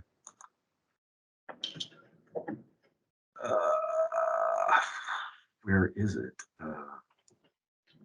There we go. Oh, there we go. Okay, great. So is my slide shared? Coming, yes. Okay, great. So when I've dived down into this policy thing, there are a few things that I identified that are really unique to Hawaii that I want to alert everybody to. But I also want to correct one thing. You can start the recycling process outside a vacuum. You don't need that. You do it in water or spray water. It's a rough grind, but you have to extract the heat. And I want to point out people that what I'm talking about when I say that is to deactivate the batteries, which is to take all the energy out of them so that they can't self-ignite. That's different than discharging them. And I'm going to get to that in a second. I just added this slide, which is why I wanted to share mine. This is something that's ongoing right now. This is a fire on another ship that's off of Finland or Norway. Netherlands, sorry. And it's another cargo fire from electric vehicles. But what I want to point out is the International Maritime Organization is now set next year to reevaluate the standards for shipping. what they do is going to extend to end-of-life lithium batteries of all levels. And why is this important? Because in my follow-up work, I have been talking to dangerous goods specialists at a lot of the shipping, insurers, dangerous goods specialists at the insurance agencies for the ocean shipping and the like, because I latched onto this fear or this concern that ocean shipping is going to be either just outright outlawed, or when all of these agencies, including the Coast Guard, including the port authorities, including insurers, the carriers, when they all finally decide how to deal with these fires, they are going to put in regulations above what are already in there that is going to make shipping of end-of-life active lithium-ion batteries, that is lithium-ion batteries that haven't been deactivated, extraordinarily expensive. That's the problem for Hawaii that the rest of the country doesn't have. We have this problem of ocean shipping. In this fire, people died. People were jumping off the ship in the open ocean. This is the kind of stuff that is really freaking out the insurers of these ocean carriers. It is freaking out the dangerous good operators in the carriers or in the shipping lines. They are really starting to worry about this, and they're putting on stronger and stronger constraints on how to ship end-of-life lithium-ion batteries that have not been deactivated. And I believe the costs are going to become prohibitively expensive. And that high cost is going to end up encouraging illegal dumping, because right now, one salvager that I trust who tries to do things on the up and the up, proper manifest labeling, proper packaging, is already charging on Oahu $14 a pound to send any kind of lithium-ion battery. That's an extremely high cost.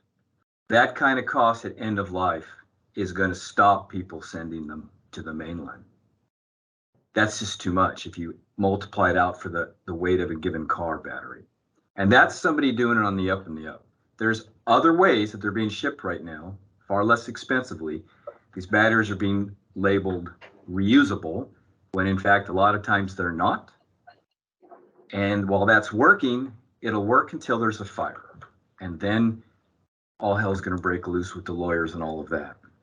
So I think the first problem that I'm beginning to identify that's very serious is there'll be extraordinarily large amounts of lithium-ion batteries that are going to be shipped from Hawaii as we shift from a centralized power system by fossil fuel, all controlled by HECO and regulated by the PUC, to this distributed system where all the power production has been distributed across all scales, out to residential, commercial, all the way up to utility scale. And the storage, the batteries, which is a required component, is also going to be distributed among all of the people in the population. That's very difficult to regulate. The amounts are actually going to be higher than my predictions from my report, which were really guesstimates at best, because it was making assumptions that batteries would last a certain period of time. It wasn't taking into account defective batteries. And I've been shown a picture of an entire warehouse filled with defective lithium-ion batteries from a utility scale operation that's being shipped under reuse, but they're defective. So technically they're not supposed to be labeled that way. I assume that's how they got off, because the cost to ship that many batteries fully declared is astronomically high. But I've already seen it, and I already know it's there. So I already know this game of how to get these batteries off the island without extraordinary costs at the end of life is already starting to happen. So $14 a pound right now, I think, is just the starting point to where it's going to cost to ship these off island. The second problem is right now we can't pre-process batteries to deactivated state in Hawaii. And that's a problem I think's got to be resolved. I don't think we have any future other than to deactivate the batteries here on island, then to ship them without any fears of fires breaking out. That's best practices. There's great uncertainty regarding the risks associated with ocean transport right now, The uncertainty is lying with the decision makers that are going to weigh in on this issue that are outside the control of the state. That includes the port authorities on the coasts. It includes what Asian countries decide to do. Because right now, Asia is kind of a dump. It's kind of an unregulated dump site. I think that's going to change too. I think they're going to toughen up what they accept and what they don't accept and how they're labeled. The U.S. Coast Guard, Department of Transportation, the EPA, but most importantly, I want you to think about the insurers of the shipping companies.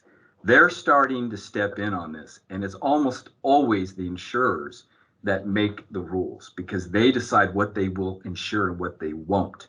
And they're coming, and I've spoken to several of them, and they're all evaluating it now, and we don't really know where they're going to go. Probably they're just going to put in very stringent requirements for shipping, for safety, that is just going to skyrocket the costs for end-of-life batteries.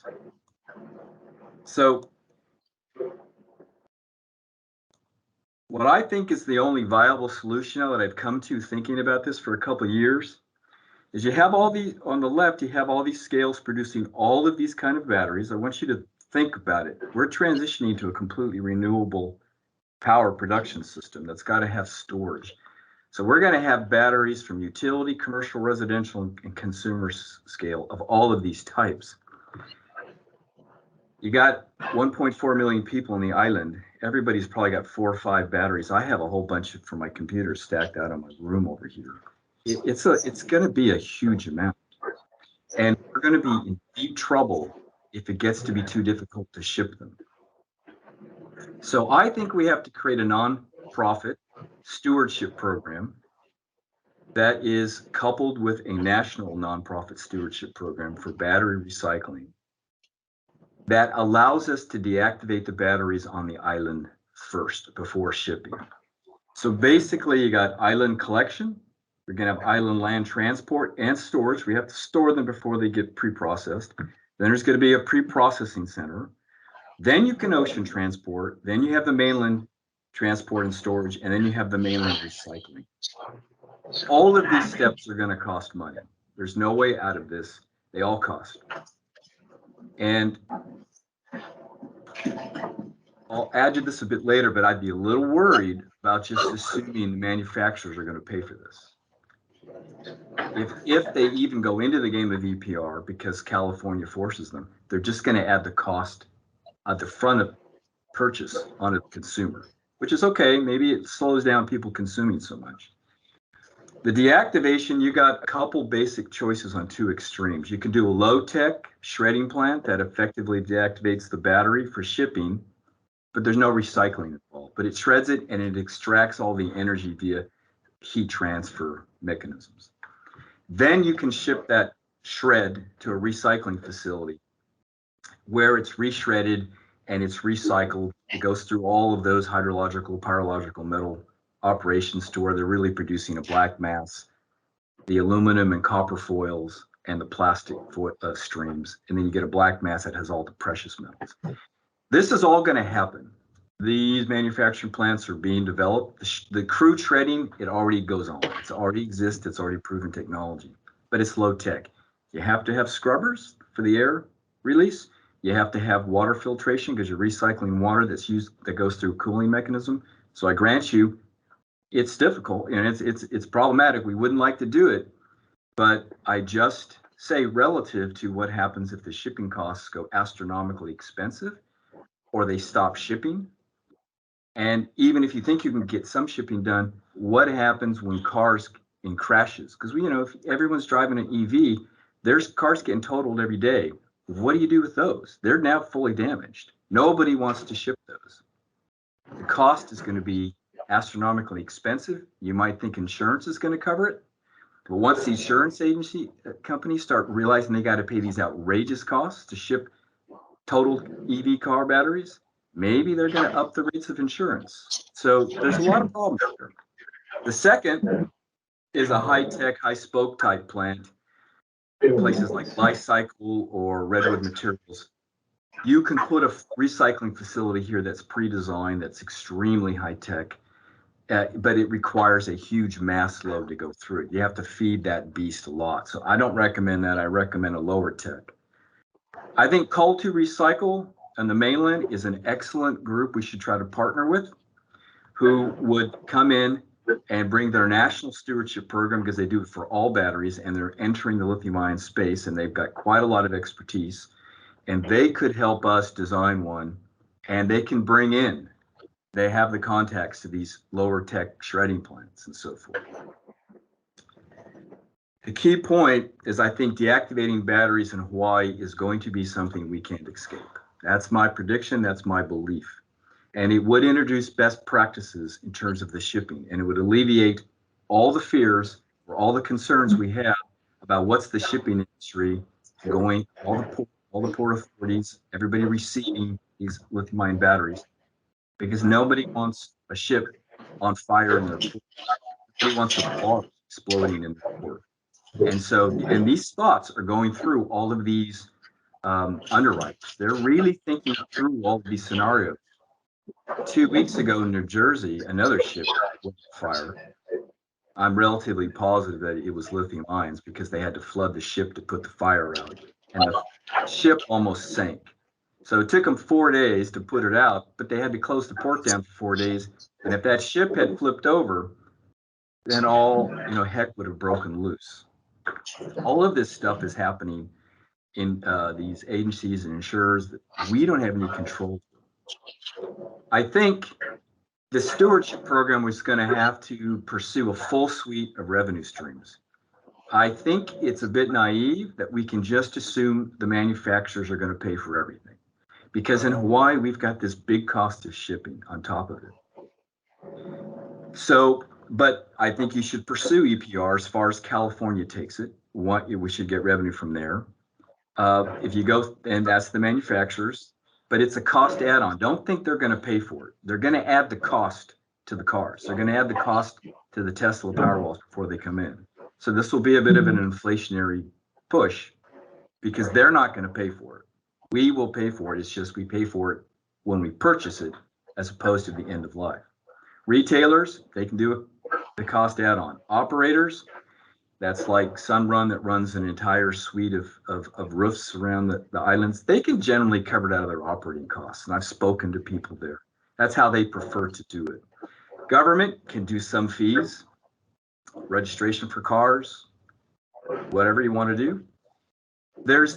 We could couple with the military, because the military has a huge lithium-ion waste disposal problem as well on the island. It's possible that we can get money from them and deactivate their batteries too, and get a lot of money out of the military for it.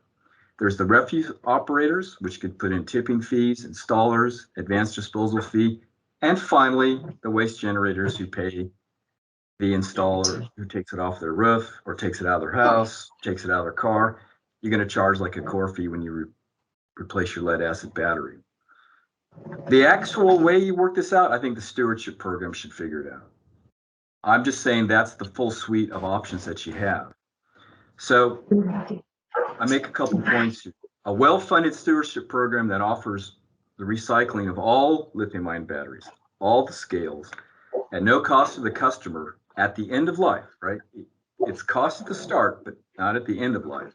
That will greatly encourage full participation in the capture of most end-of-life lithium-ion batteries. I really feel the full capture will greatly reduce the risk of fire and loss to property and life on the islands. Just think of all of these high rises or all of these ridges with all these tightly packed homes with wood and batteries in there. Very difficult for the fire department to get there. It will also eliminate the risk associated with the loss of access to shipping or really high costs. And creating a best practice low risk stewardship program in Hawaii could enable a partnership with the military. I think that should be pursued. They could provide a lot of funding. So in summary, I believe the end of life lithium-ion waste disposal problem is now. I think it's flat on hitting you. You just don't see it yet because it's kind of being hidden by a lot of somewhat murky ways of labeling the batteries and shipping those, and a lot of illegal dumping. I've got photos of illegal dumping in backyards and things like that. It's starting to sprinkle in. Manufacturers will never pay for the cost of end-of-life treatment. They'll either decide not to sell the product into your state. So if Hawaii goes beyond California in any of its laws, it's very likely the manufacturer will just not sell it here. That's already happened in Niagara County. It's happened in Washington State for PV panels. There's no reason to think it wouldn't happen for another product. But what they'll do, if we stay with California and California goes EPR, they're just going to add the cost to the consumer, which to me is okay. Hawaii will not be able to control the decisions of all the major players regarding the cost and access to open shipping. That high cost of shipping will encourage illegal dumping if people have to pay it at end of life. I think the best practices should be followed at every step because I really believe safety has to come first. You can pre-process relatively safely in Hawaii, and I emphasize relatively safe. There is no easy answers here. When the state made the law to go fully renewable by 2045 and to start to close the fossil power plants, we put ourselves into this position, and there's no easy answer. I don't want anyone thinking there's one simple solution. There is not. So safety has got to be relative compared to an open ocean ship fire or a fire in the port or a fire in a high rise because people are dumping because it's it costs too much. I think if you have a pre-processing facility that's designed, audited, inspected, built in collaboration with the fire department, the police, everybody, then it's relatively safe and it's something we can monitor and we can work on as a society. I definitely think the management, that stewardship program is beyond the capacity of any single agency in the state of Hawaii. It needs to be a statewide stewardship program that has a lot of inclusive stakeholders, where it brings in and it's resolved from everybody's perspective, because this lithium-ion battery problem is absolutely embedded within the state at every level. Individual consumers all the way up to power producers. They all have to buy into this, everybody, or we're going to have fires and accidents and all of the like. And then when those happen, it's going to be all the lawsuits, changes to your insurance, homeowners insurance, car insurance, everything will be affected by it. But if we put in best practice, we can control the costs. That's the best we're going to get away with, is controlling the costs. We're not going to get them wiped off. And I really conclude that, I'll just repeat, these are all the people I think ought to be in this stewardship program of providing input. And I think we can go to a group like Call to Recycle and have them help us design one. I think that's the way to go. I don't think we should try to do it our own with patchwork rules or laws or simple assumptions. I think you have to really fear the worst case scenarios and plan for them, and understand that there will be no easy way out of this. There will always be relatively decisions that are better than others. Relative. It's always going to be a relative comparison. That's my opinion. I hope that helps. Thank you, Dr. Cooney. That was great, very informative. And I think we've already asked, we've got some requests that you'll be able to share your slides, because I think that'll be helpful for the task force in the duties moving forward. But thank you again. Very, very informative. We were over a little time, so we're going to make that up by looking at this next section, which is the discussion on potential solutions. We're going to run to the bottom of the hour, 11:30, and then finish up the meeting before our designated time. So at this point, we'd like to take the information provided and turn back to the task force again. Your thoughts on potential solutions given what we've now heard, and anything else that you may have for consideration. Christine, go ahead, please. Okay, so I'm not fully prepared to discuss solutions because I did have some questions. I don't want to take up whatever time we have getting answers. So I'm not sure how to handle that. Would I write up the questions and present them to Dr. Cooney, or what? Why don't you put the question in the chat box for now? We can also then pass on those questions, unless you want to take the time to answer them now, Cesar. You want to have that questions? I would say yes, we should take a few minutes for anyone that has questions for Michael. Okay, while he's on the phone with us, Well, Dr. Cooner, we have some questions for you. Go ahead. so Okay, thank you. there's some detailed questions I could pass on, but one kind of general question that relates directly to solutions is, the assumption behind everything that you just presented is that we're married to this LIB technology. And for what I understand, there's other emerging technologies that don't have these same problems. There's this whole idea that we could produce hydrogen and use that as basically as a battery or energy storage strategy.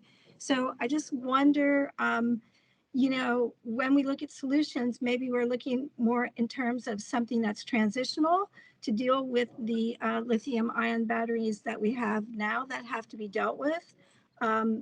Or what's your feeling on the commitment or the marriage to LIBs? Right. Okay. It's a really good question. It's one that gets bantered around my institute a lot. Let me tell you what my thoughts are. First off, there is no easy way away from fossil fuels. Fossil fuels is the baseline technology for simplicity, low cost, relatively speaking, but it has this CO2 emission problem, which we're now deep in. Okay, hydrogen. The issue about hydrogen, we've been doing this for 12, 15 years over here. There's no natural way to produce hydrogen. There's none. There isn't any hydrogen. I'm Can you sorry hear to me? interrupt. No, I'm sorry to interrupt, but I have a feeling that they'll get a lot of time taken up by this kind of background information. The only question I'm trying to get answered right now is to what extent your evaluation depends on this idea that we're married to the technology. If you've come to the conclusion that we are, then you could just kind of give a little bit about that. I don't want to take too much time from the task force. Getting into all the different energy sources and their values, their pros and cons. Sorry if I interrupted. You're on mute. Yep, my presentation assumes we're going lithium-ion battery storage and not the other ones. The other ones are going to have even more costs and more technical challenges to get through. And it's hard to get a society going one way. It's going to be very hard to keep pivoting from technology to technology. So I personally don't see the state moving away to these other ones at a big level. But nonetheless, yes, my presentation assumes we're married to it because that's what I think the state has done. Thank you. Thank you. Nicole, did you have a question or comment on your solutions? I do. Yes. Thank you for the presentation. My question is it, so earlier in the presentation, we saw a slide that described multiple approaches to recycling lithium ion batteries. There was sort of the smaller circle, the larger circle, the larger circle. Is it feasible that we can work around some of these transportation issues and costs if we're doing more of that recycling on island? And I don't have the technical expertise to talk about what that is. I don't know what exactly makes the lithium ion battery go bad. Do we just need to shoot more lithium in there and keep the structure? I guess it's not that simple, but is there a feasibility to look at on island reuse instead of shipping it to California under false reuse premises?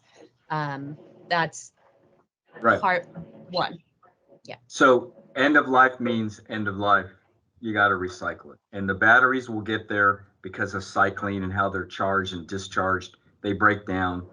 Some of the chemicals inside start to have side reactions. So yes, these batteries hit end of life. And when that happens, you got to recycle them.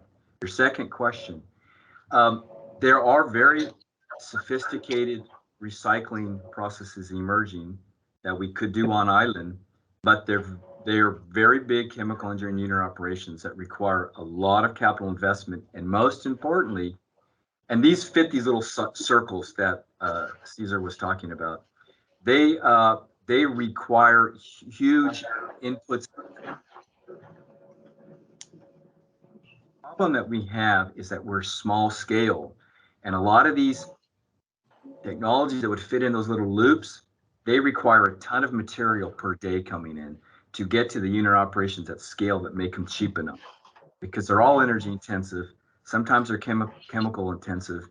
And if we were to go to some of these that require a lot of chemical extraction, now we're in a situation where we're having to ship in these very toxic chemicals to the island. We have to process them and ship them back. So to be honest, sometimes you can't win. And it's all because we're stuck in the middle of an ocean and we have to ship in. Because these really nice ones you want to talk about, they're going to require a lot of acids and other solvents. Personally, I don't want to be shipping them into the island. So that's just me. Got it. Thank you. And then part two briefly is in my line of work, we talk a lot about intentional design of products to not live for a long time. And I understand batteries do have a legitimate end of life. However, as a part of this conversation, are there other aspects of the product components we can discuss? My computer is designed to fail after a few years. I do a lot of work for that to not happen. The battery is one piece of that problem. So what I'm getting at, are there other ways we can be purchasing less batteries through smarter product design? Yes, but the world isn't going that way. So there is a lot of technology to make safer batteries, longer lasting batteries, and they will progress with time.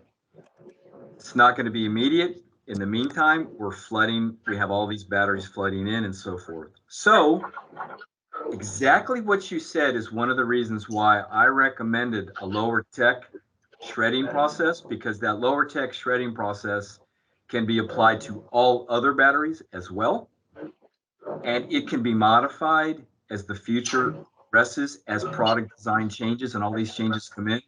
Because for exactly the reason you brought up, if we went for a really high tech, really capital expensive facility, we would be totally dependent upon only these lithium ion batteries coming in for the next 20 years to pay off the costs. So I hear what you're saying. It's imperfect, but yes, there'll be progress. It won't be as good as you like. And we're still always going to have to be dealing with some fraction of these lithium ion batteries. Did I answer your question?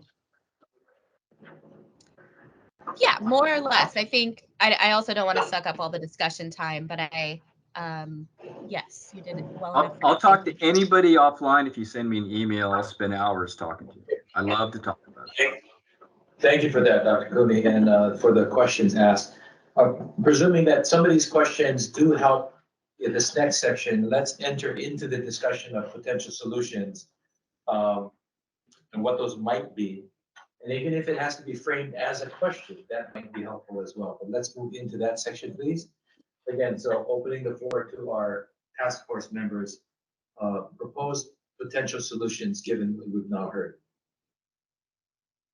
And also maybe add to the, if you refer to the lithium ion batteries potential solutions memorandum that was provided, that also could provide trigger for a question.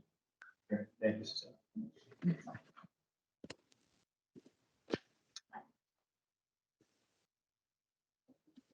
Do we have anyone?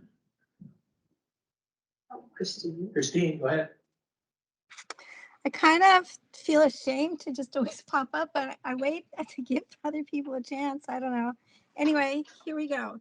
I think what I was most impressed about with the presentation was this idea of full capture. And I think we need to do that. And so maybe something innovative would be to have a registration process. Like every time you buy any product with a lithium ion battery in it, you would have to register. And this would include Auntie at the checkout at Target where they give her a slip and say, oh, excuse me, that toy that you just bought, those sneakers that you bought that light up when your kid walks, you have to register for that lithium ion battery in there. I think that would discourage a lot of people from just making those purchases willy-nilly. Like they would be like, okay, yeah, not worth it. So I think it's just as important for us to look at these many small purchases of these little batteries that get just treated like they're nothing, as to look on the other end. But I think throughout, if we had some kind of registration process, I don't know if people have been noticing, but when you buy polyester clothing now, anything that's been retailed in the state of California, there's a little tag on it that says, hey, warning, you know, this polyester clothing, da da da. And I think we could have a requirement that any any LIB product or any product that contains an LIB sold in the state of Hawaii would come with a registration process. We could innovate, use AI to help us track all of that. I think that would be very helpful. But to me, the biggest opportunity in this, since it's not quite an emerging problem, but in certain ways it is to go after some of that $192 million from the DOE. Expand battery research and recycling. Yeah, a lot of that's going to be related to the work that Dr. Cooney is doing, but I think it also could very well be used to look at behavior modification or innovations in the retail sector.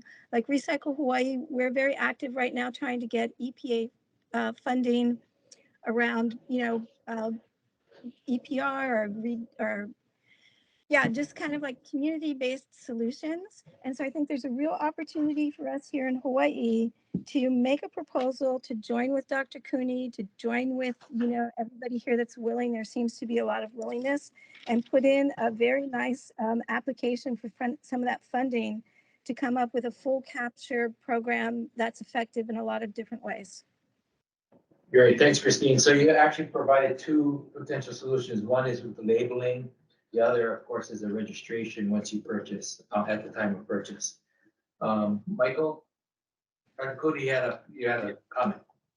I'm so excited by those suggestions.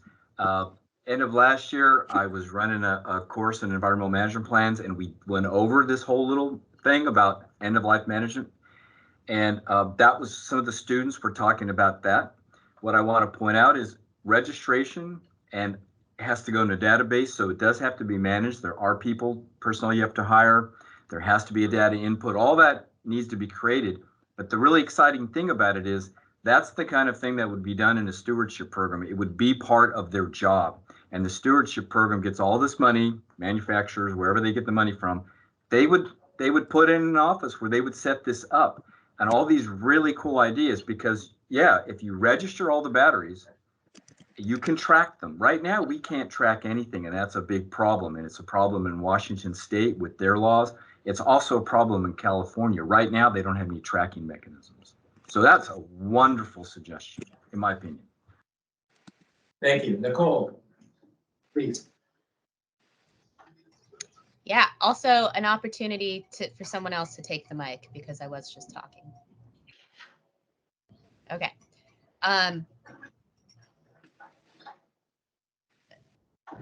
So much of our conversation is focused on downstream, and I get that is what waste management has traditionally been about. What do you do with stuff once it exists? And that is a reactive measure. And in part because how are we supposed to control product design and all of these? There's so many systems at play, including grid design. I mean, part of what we're talking about with batteries everywhere is in the field of clean energy development. And then we're reactively figuring out how to manage the batteries based on those grid designs. So my suggestion is going to be a little bit lofty here, but for each of these waste streams we're discussing, I think we need to talk about the beginning of life as passionately as we've been discussing the end of life, because intentional design makes everything better down the road. And we're smart and capable enough as humans in society to do that. What exactly that looks like, I don't know, but I would like to spend more time talking about that. I don't know if that might be like a permanent interaction group discussion, because these meetings with us all together are so full. But I would like to spend more time there. And one thing I will add as a moving towards a solution is I recently attended the Circularity Conference, which is one of the major places folks discuss design and end-of-life management of all kinds of products. And Google and Microsoft and their heads of circular economy and innovative design gave a presentation that basically said, even with all recycling at a best case scenario of batteries and electronics is still going to end up with us needing to over harvest all of these resources like lithium, to the point where all known reserves are projected to be used up by 2060, according to some of the estimates, 2050. So there's a lot of layers in us just talking about how to manage this excess flow of batteries instead of going upstream and saying, no, we're not going to consent to mining all the lithium so that we can each have our own e-bike. Let's design a shared e-bike system. So those are my thoughts. And they're not very direct for the moment, but I guess part of what I'm proposing is a permanent interaction group to discuss in further detail how we move some of these conversations upstream. Thank you, Nicole. Yeah. Thank you very much. Several of the comments you made already continue to move towards the end user, the consumer demand, et cetera. So these are things to be thought about in terms of your downstream, upstream relationship. Dr. Cooney, you had a response. Another absolutely excellent suggestion.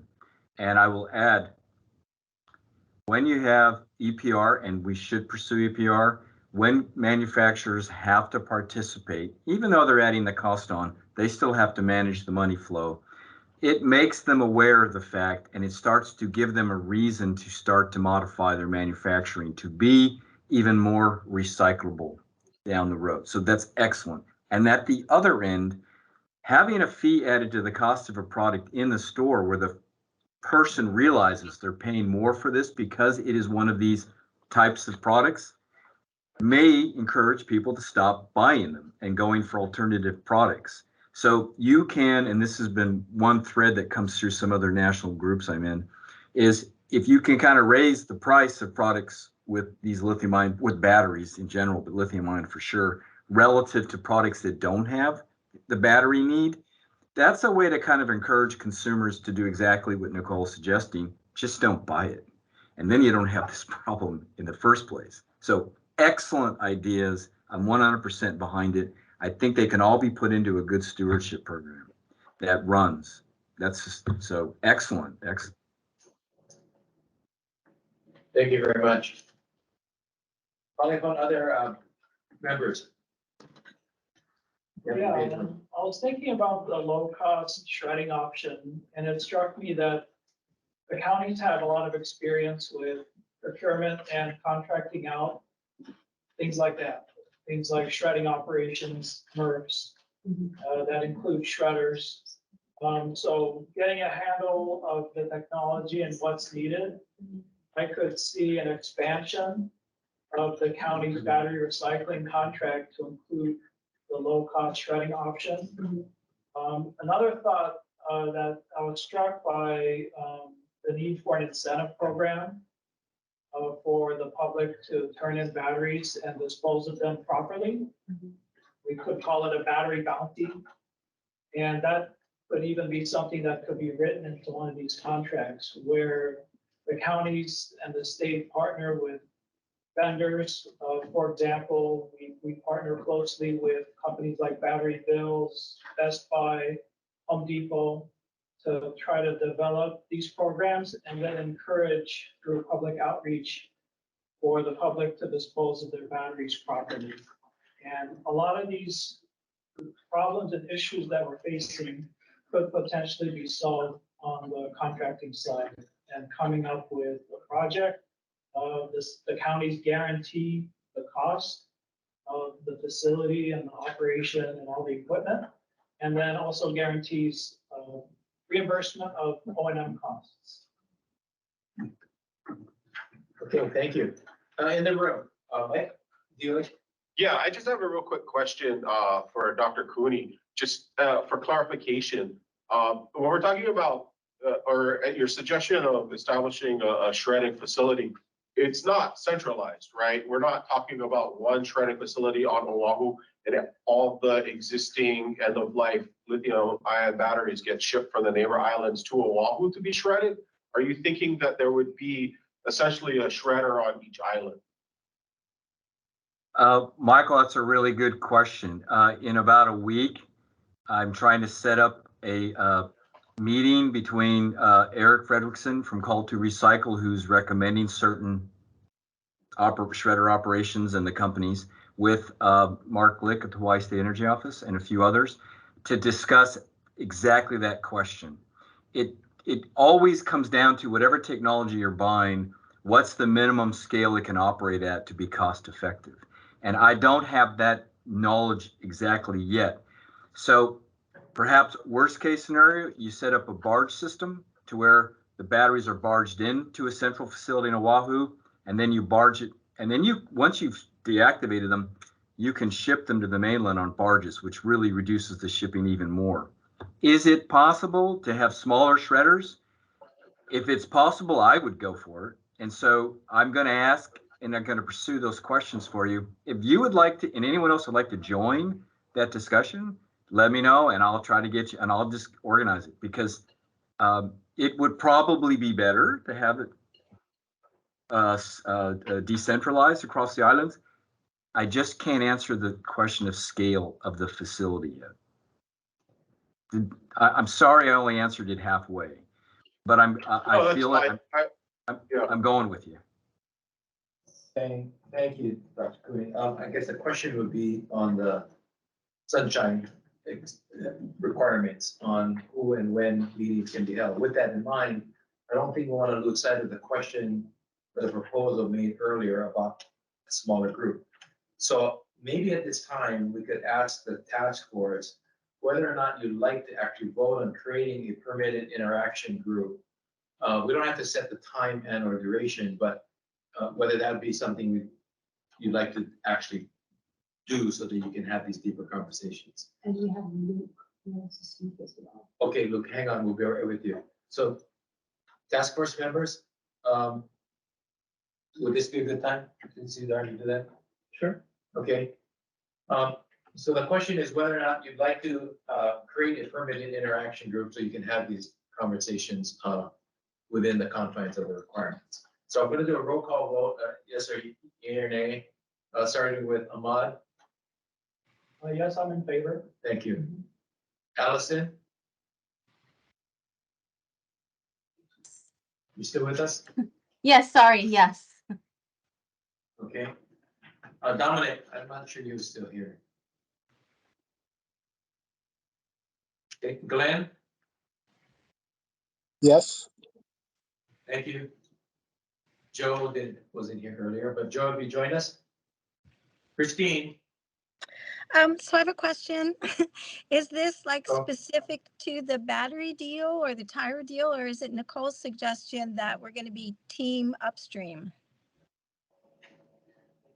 Team upstream was Nicole's suggestion. I think the discussion was upstream. Yeah, team upstream. Sign me up. Okay. Nicole, I presume, yay? I'm there, yay. All right, okay. Ramsey? Oh, he has to leave. Oh, he has to leave, all right. Okay. Oh, he's here. Okay, thank you. I don't think Robert joined us or Wayne. If they are, Robert or Wayne, your vote, please. Okay, so it looks like the majority of the members who are present have voted in favor of creating that. So we will then organize with you subsequently on what that looks like, when, and how. All right, thank you. We have a few more minutes to continue the conversation around potential solutions. We do have a question from Luke. Luke is public. Hi,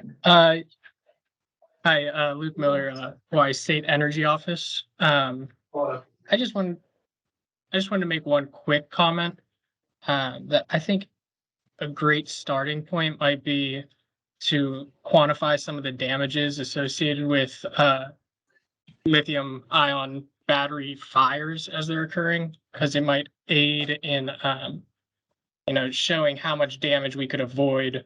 And these are occurring, they're occurring everywhere. And some of the fire departments are noticing it on their own. I know, for example, in the DOH EPA event that was held, San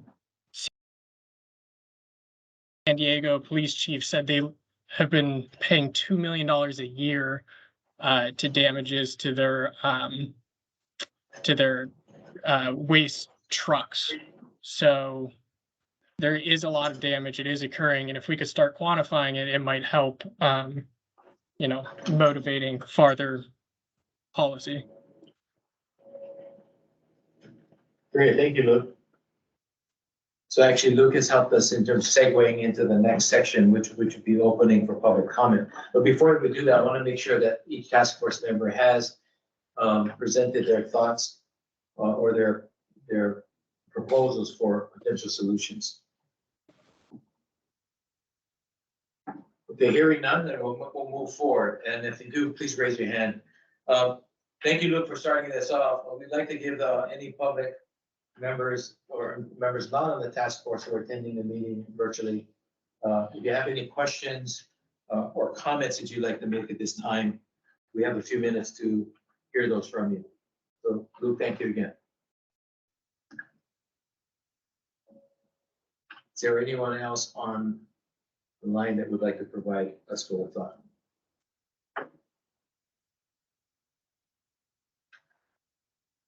I'm not seeing that. Again, the question would be share your thoughts on materials that have been presented, what you heard today, and any solutions that you'd like to encourage the task force to consider.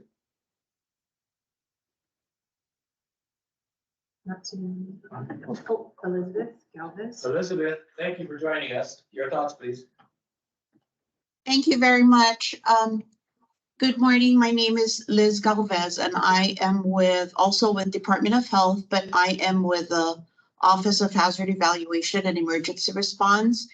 And we deal more with, safety portion of it. As much as solid waste does the, disposal, we are concerned with the safety safety of the public and safety of the environment, and most importantly for us, it's safety for first responders. So with any potential solutions that the task force, we just want to encourage that as part of the solution, we should take into account safety. Thank you for that. Thank you. Wonderful. I'm going through the list here. Bob, it looks like you did join us, Bob Schmidt. I want to make sure that you had an opportunity to share your thoughts if you had any. Are you still there?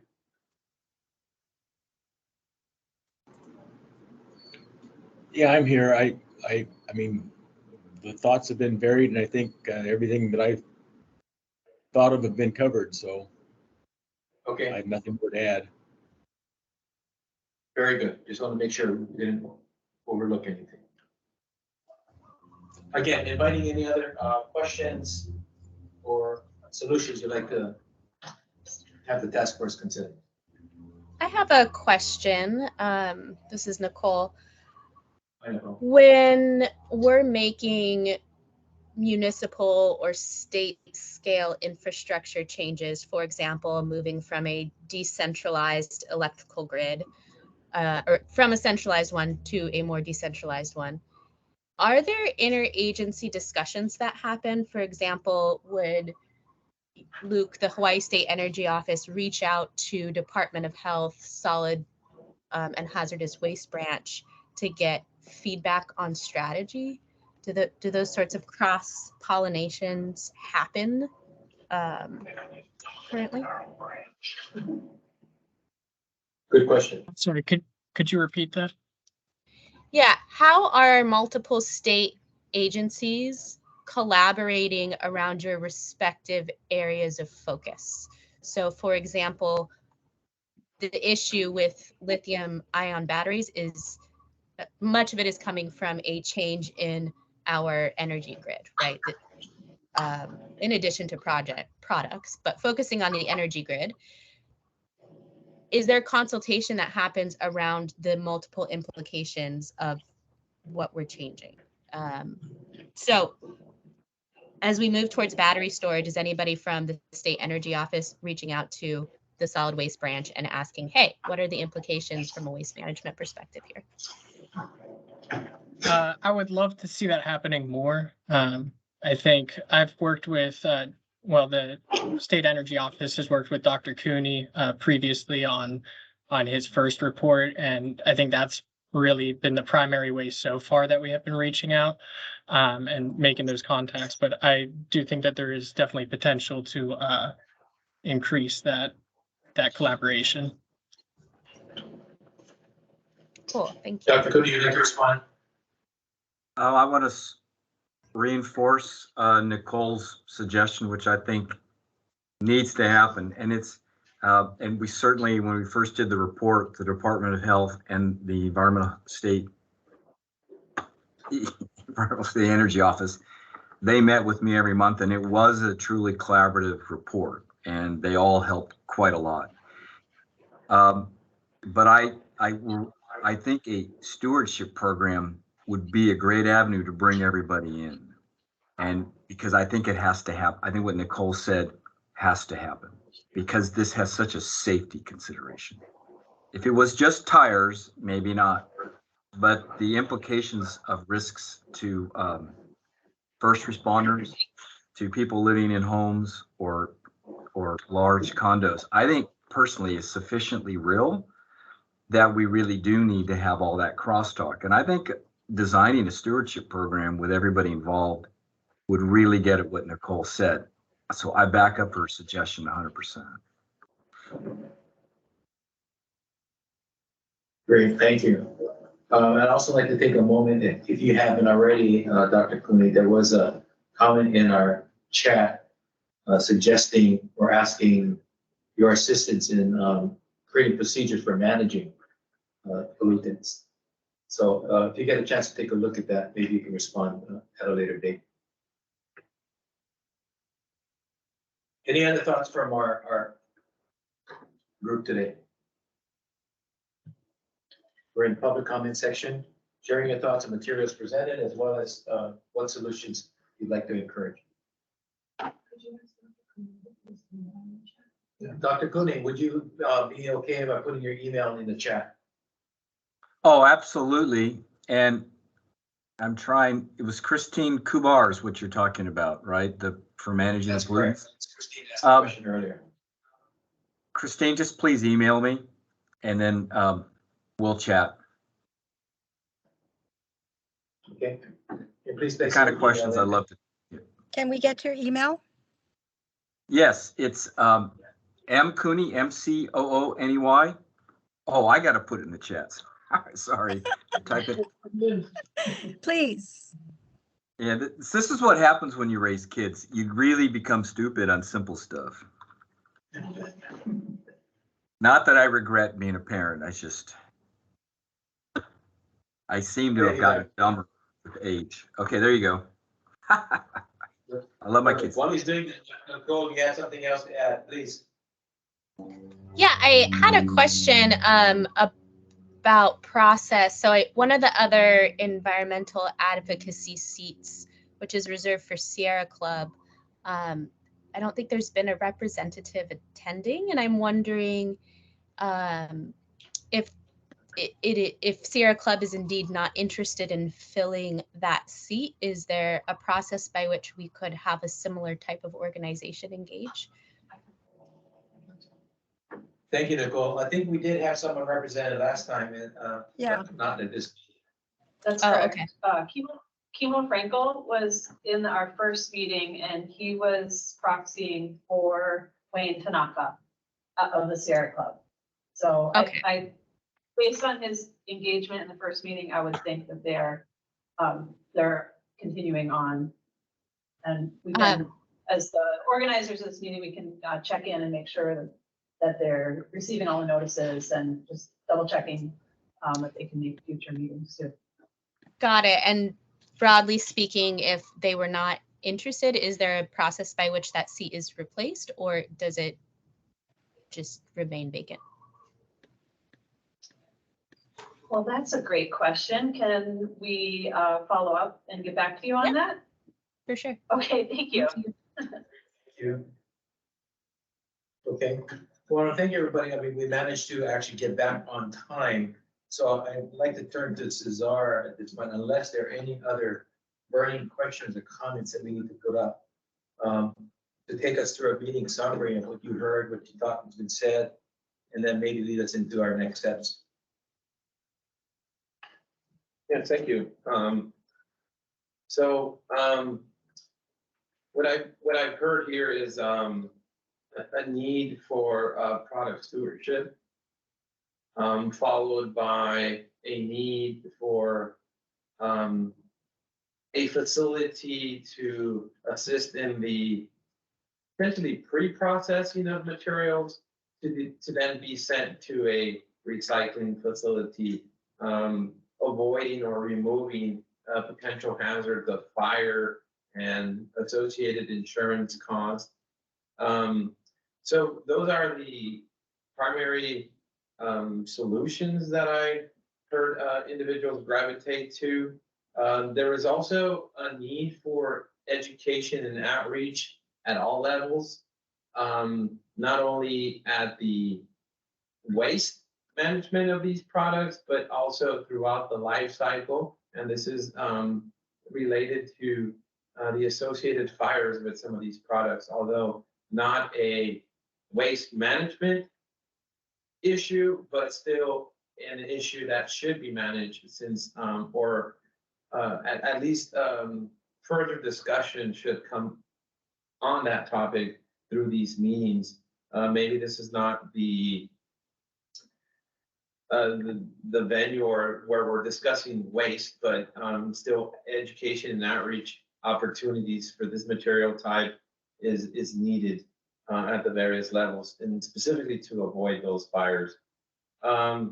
So yeah, in summary, again, the stewardship program and some sort of recycling / pre-processing facility is what the solution that I heard come to the forefront. So, yeah. Mike and Lane, you want to add anything to the summary? Yeah, just one last perspective in this. I think this really kind of underlies a lot of what Nicole was getting at. Just keep in mind, from my perspective, that the state in moving from fossil fuels to the renewable energy sector and the way in which it's done it, it is basically transferring the capital costs, the maintenance costs, the insurance costs, and the end-of-life costs of the power production systems to the private sector. And in doing so, they're transferring the costs of products that are hazardous waste. This is something I think everyone should think about. It's pretty profound from my perspective. We're totally outsourcing the entire capital costs, all maintenance costs, insurance costs, end-of-life costs to the private sector at every scale. In fact, every citizen in the state, all those who have jobs, I guess. So that's pretty profound. And this is a hazardous waste we're dealing with. So I really encourage everybody to take this very seriously. It's not the same as car tires. I get the environmental issue with car tires completely. It's not refrigerators. This isn't stoves. These are pretty serious hazardous wastes, especially with the lithium-ion batteries. And I don't think the society knows this is going on. I don't think they really get this profound reality. I have a PV system and I'm now having to deal with the maintenance costs. And it's starting to undercut any advantage I had to ever put the solar in. And I'm realizing that I'm actually taking out of my salary a small fraction to cover power production for the island, me and whatever excess I have. And as people begin to really understand that, there's going to be a lot of political backlash, and there's going to be a lot of aversion to paying end-of-life costs.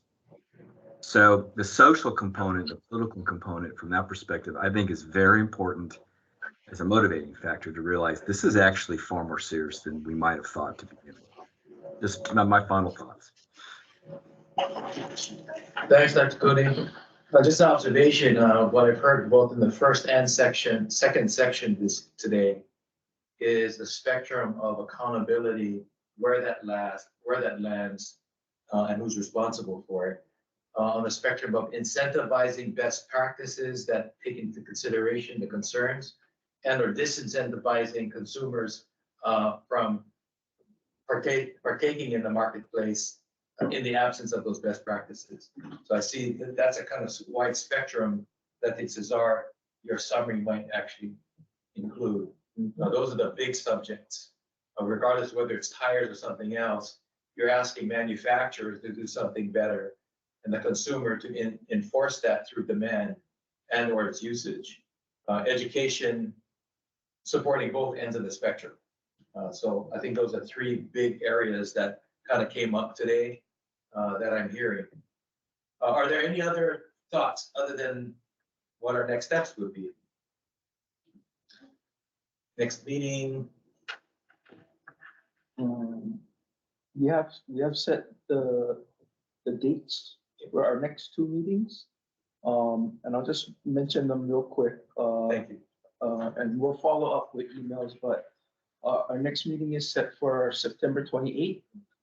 And we're going to be focusing on Department of Health programs, recycling programs at that meeting. So specifically the glass advanced disposal fee program, the Hi-Fi positive beverage container program, and the electronic waste recycling programs that DOH operates. Electronic waste?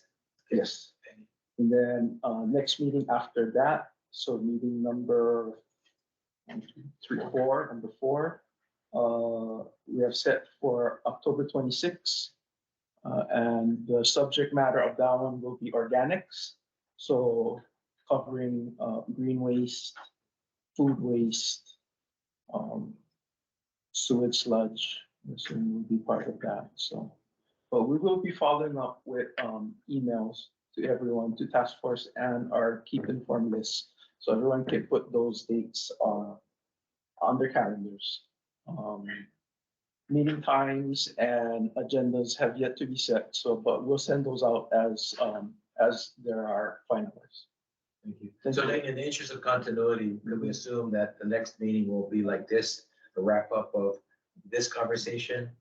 Yeah, and then an I think so, introduction for because, this topic? yeah, since we have a permitted group going on, that will allow time for the group to report back to the full task force. Great. And then, discussion time associated. And discussion. will we be coordinating with you for that permitted group? Yeah. All right. So task force members, we will be hearing more about the permitted group from DOH directly. Yep. All right. Cesar, any last comments, thoughts? Just if you come about some solutions you want to share, please either keep them in mind and share them in the next meeting, or send us an email, and we will definitely take those considerations or potential solutions in mind. The idea is for us to observe the discussions and make determinations on what the task force wants, so that it could be reflected in the updated integrated solid waste management plan. That's the goal. So, thank you. Great, thank you. Mike? I just want to thank all of you guys for, the task force members for coming back. I know that, I had joked that maybe it was a little rough for the first meeting. It'd been 20 years since we last did this. And so we were still, sort of feeling our way out. And so particularly Ahmad, thanks for driving up here again. I wasn't sure if you'd come back. But and also to Tetra Tech, to PBR, thank you guys for helping us with this project. It's a big one. And we recognize that we're not going to be able to solve everything overnight. And we have what we think of as being important issues and topics that we'd like to focus on. But, you know, we're here for the public, and if there are things outside of what we're discussing that you'd like to get in touch with us, feel free to shoot us an email. But again, thank you guys. Thank you. Nicole, I noticed you raised your hand. You had the last comment you made.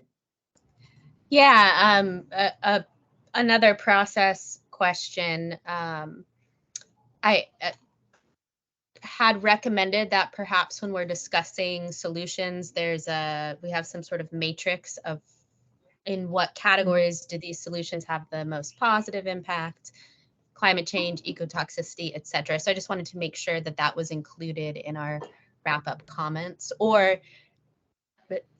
does the Tetra Tech team have another way in which we're evaluating and prioritizing the solutions we come up with? I'm a little nervous about us throwing out ideas and then them landing on paper without another opportunity to prioritize and evaluate the effectiveness of them. Good observation, Nicole. You know, again, the spectrum between how much and how well, you have your quantitative and your qualitative issues. So a good question, and I think that's something Tetra Tech will definitely be looking into. And to jump in, Nicole, yeah, this is something that we've been discussing. You know, whether there's a ranking, you know, or like you said, a matrix or some indication of sort of a prioritization that the task force can then evaluate or provide sort of a final recommendation. But that's something that just in the interest of time, we weren't able to get that together for the batteries. Totally. I'm on the City and County of Honolulu's waste reduction working group, or task force, or whatever it's called, and they came up with a matrix that I think is very useful. I don't know if that kind of cross-pollination is permitted, but no, yeah, I'm Lenane's backup for that. So I've sat in now on the 2 meetings, but yeah. So I agree. I think that there's some things that CCH is doing that we could look at, and the matrix was one of those. Cool. Thank you. Thank you all again. Team management, Katie, anything else that we want to consider before we still have some time? Don't want to push people out the door, but we also want to give people back their time if they need it.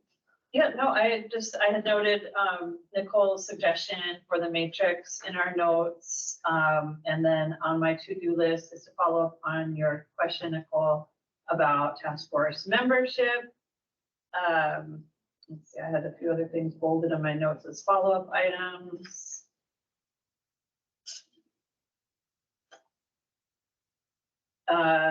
We heard you on the confusion about giving feedback on the problem statement. So in our future presentations, what we're going to do is if we're going to ask you for feedback, like on a problem statement, we'll make sure that we have a slide ready to go with you all to look at it and absorb it there on the spot and have it in front of you to better seed that discussion. The matrix and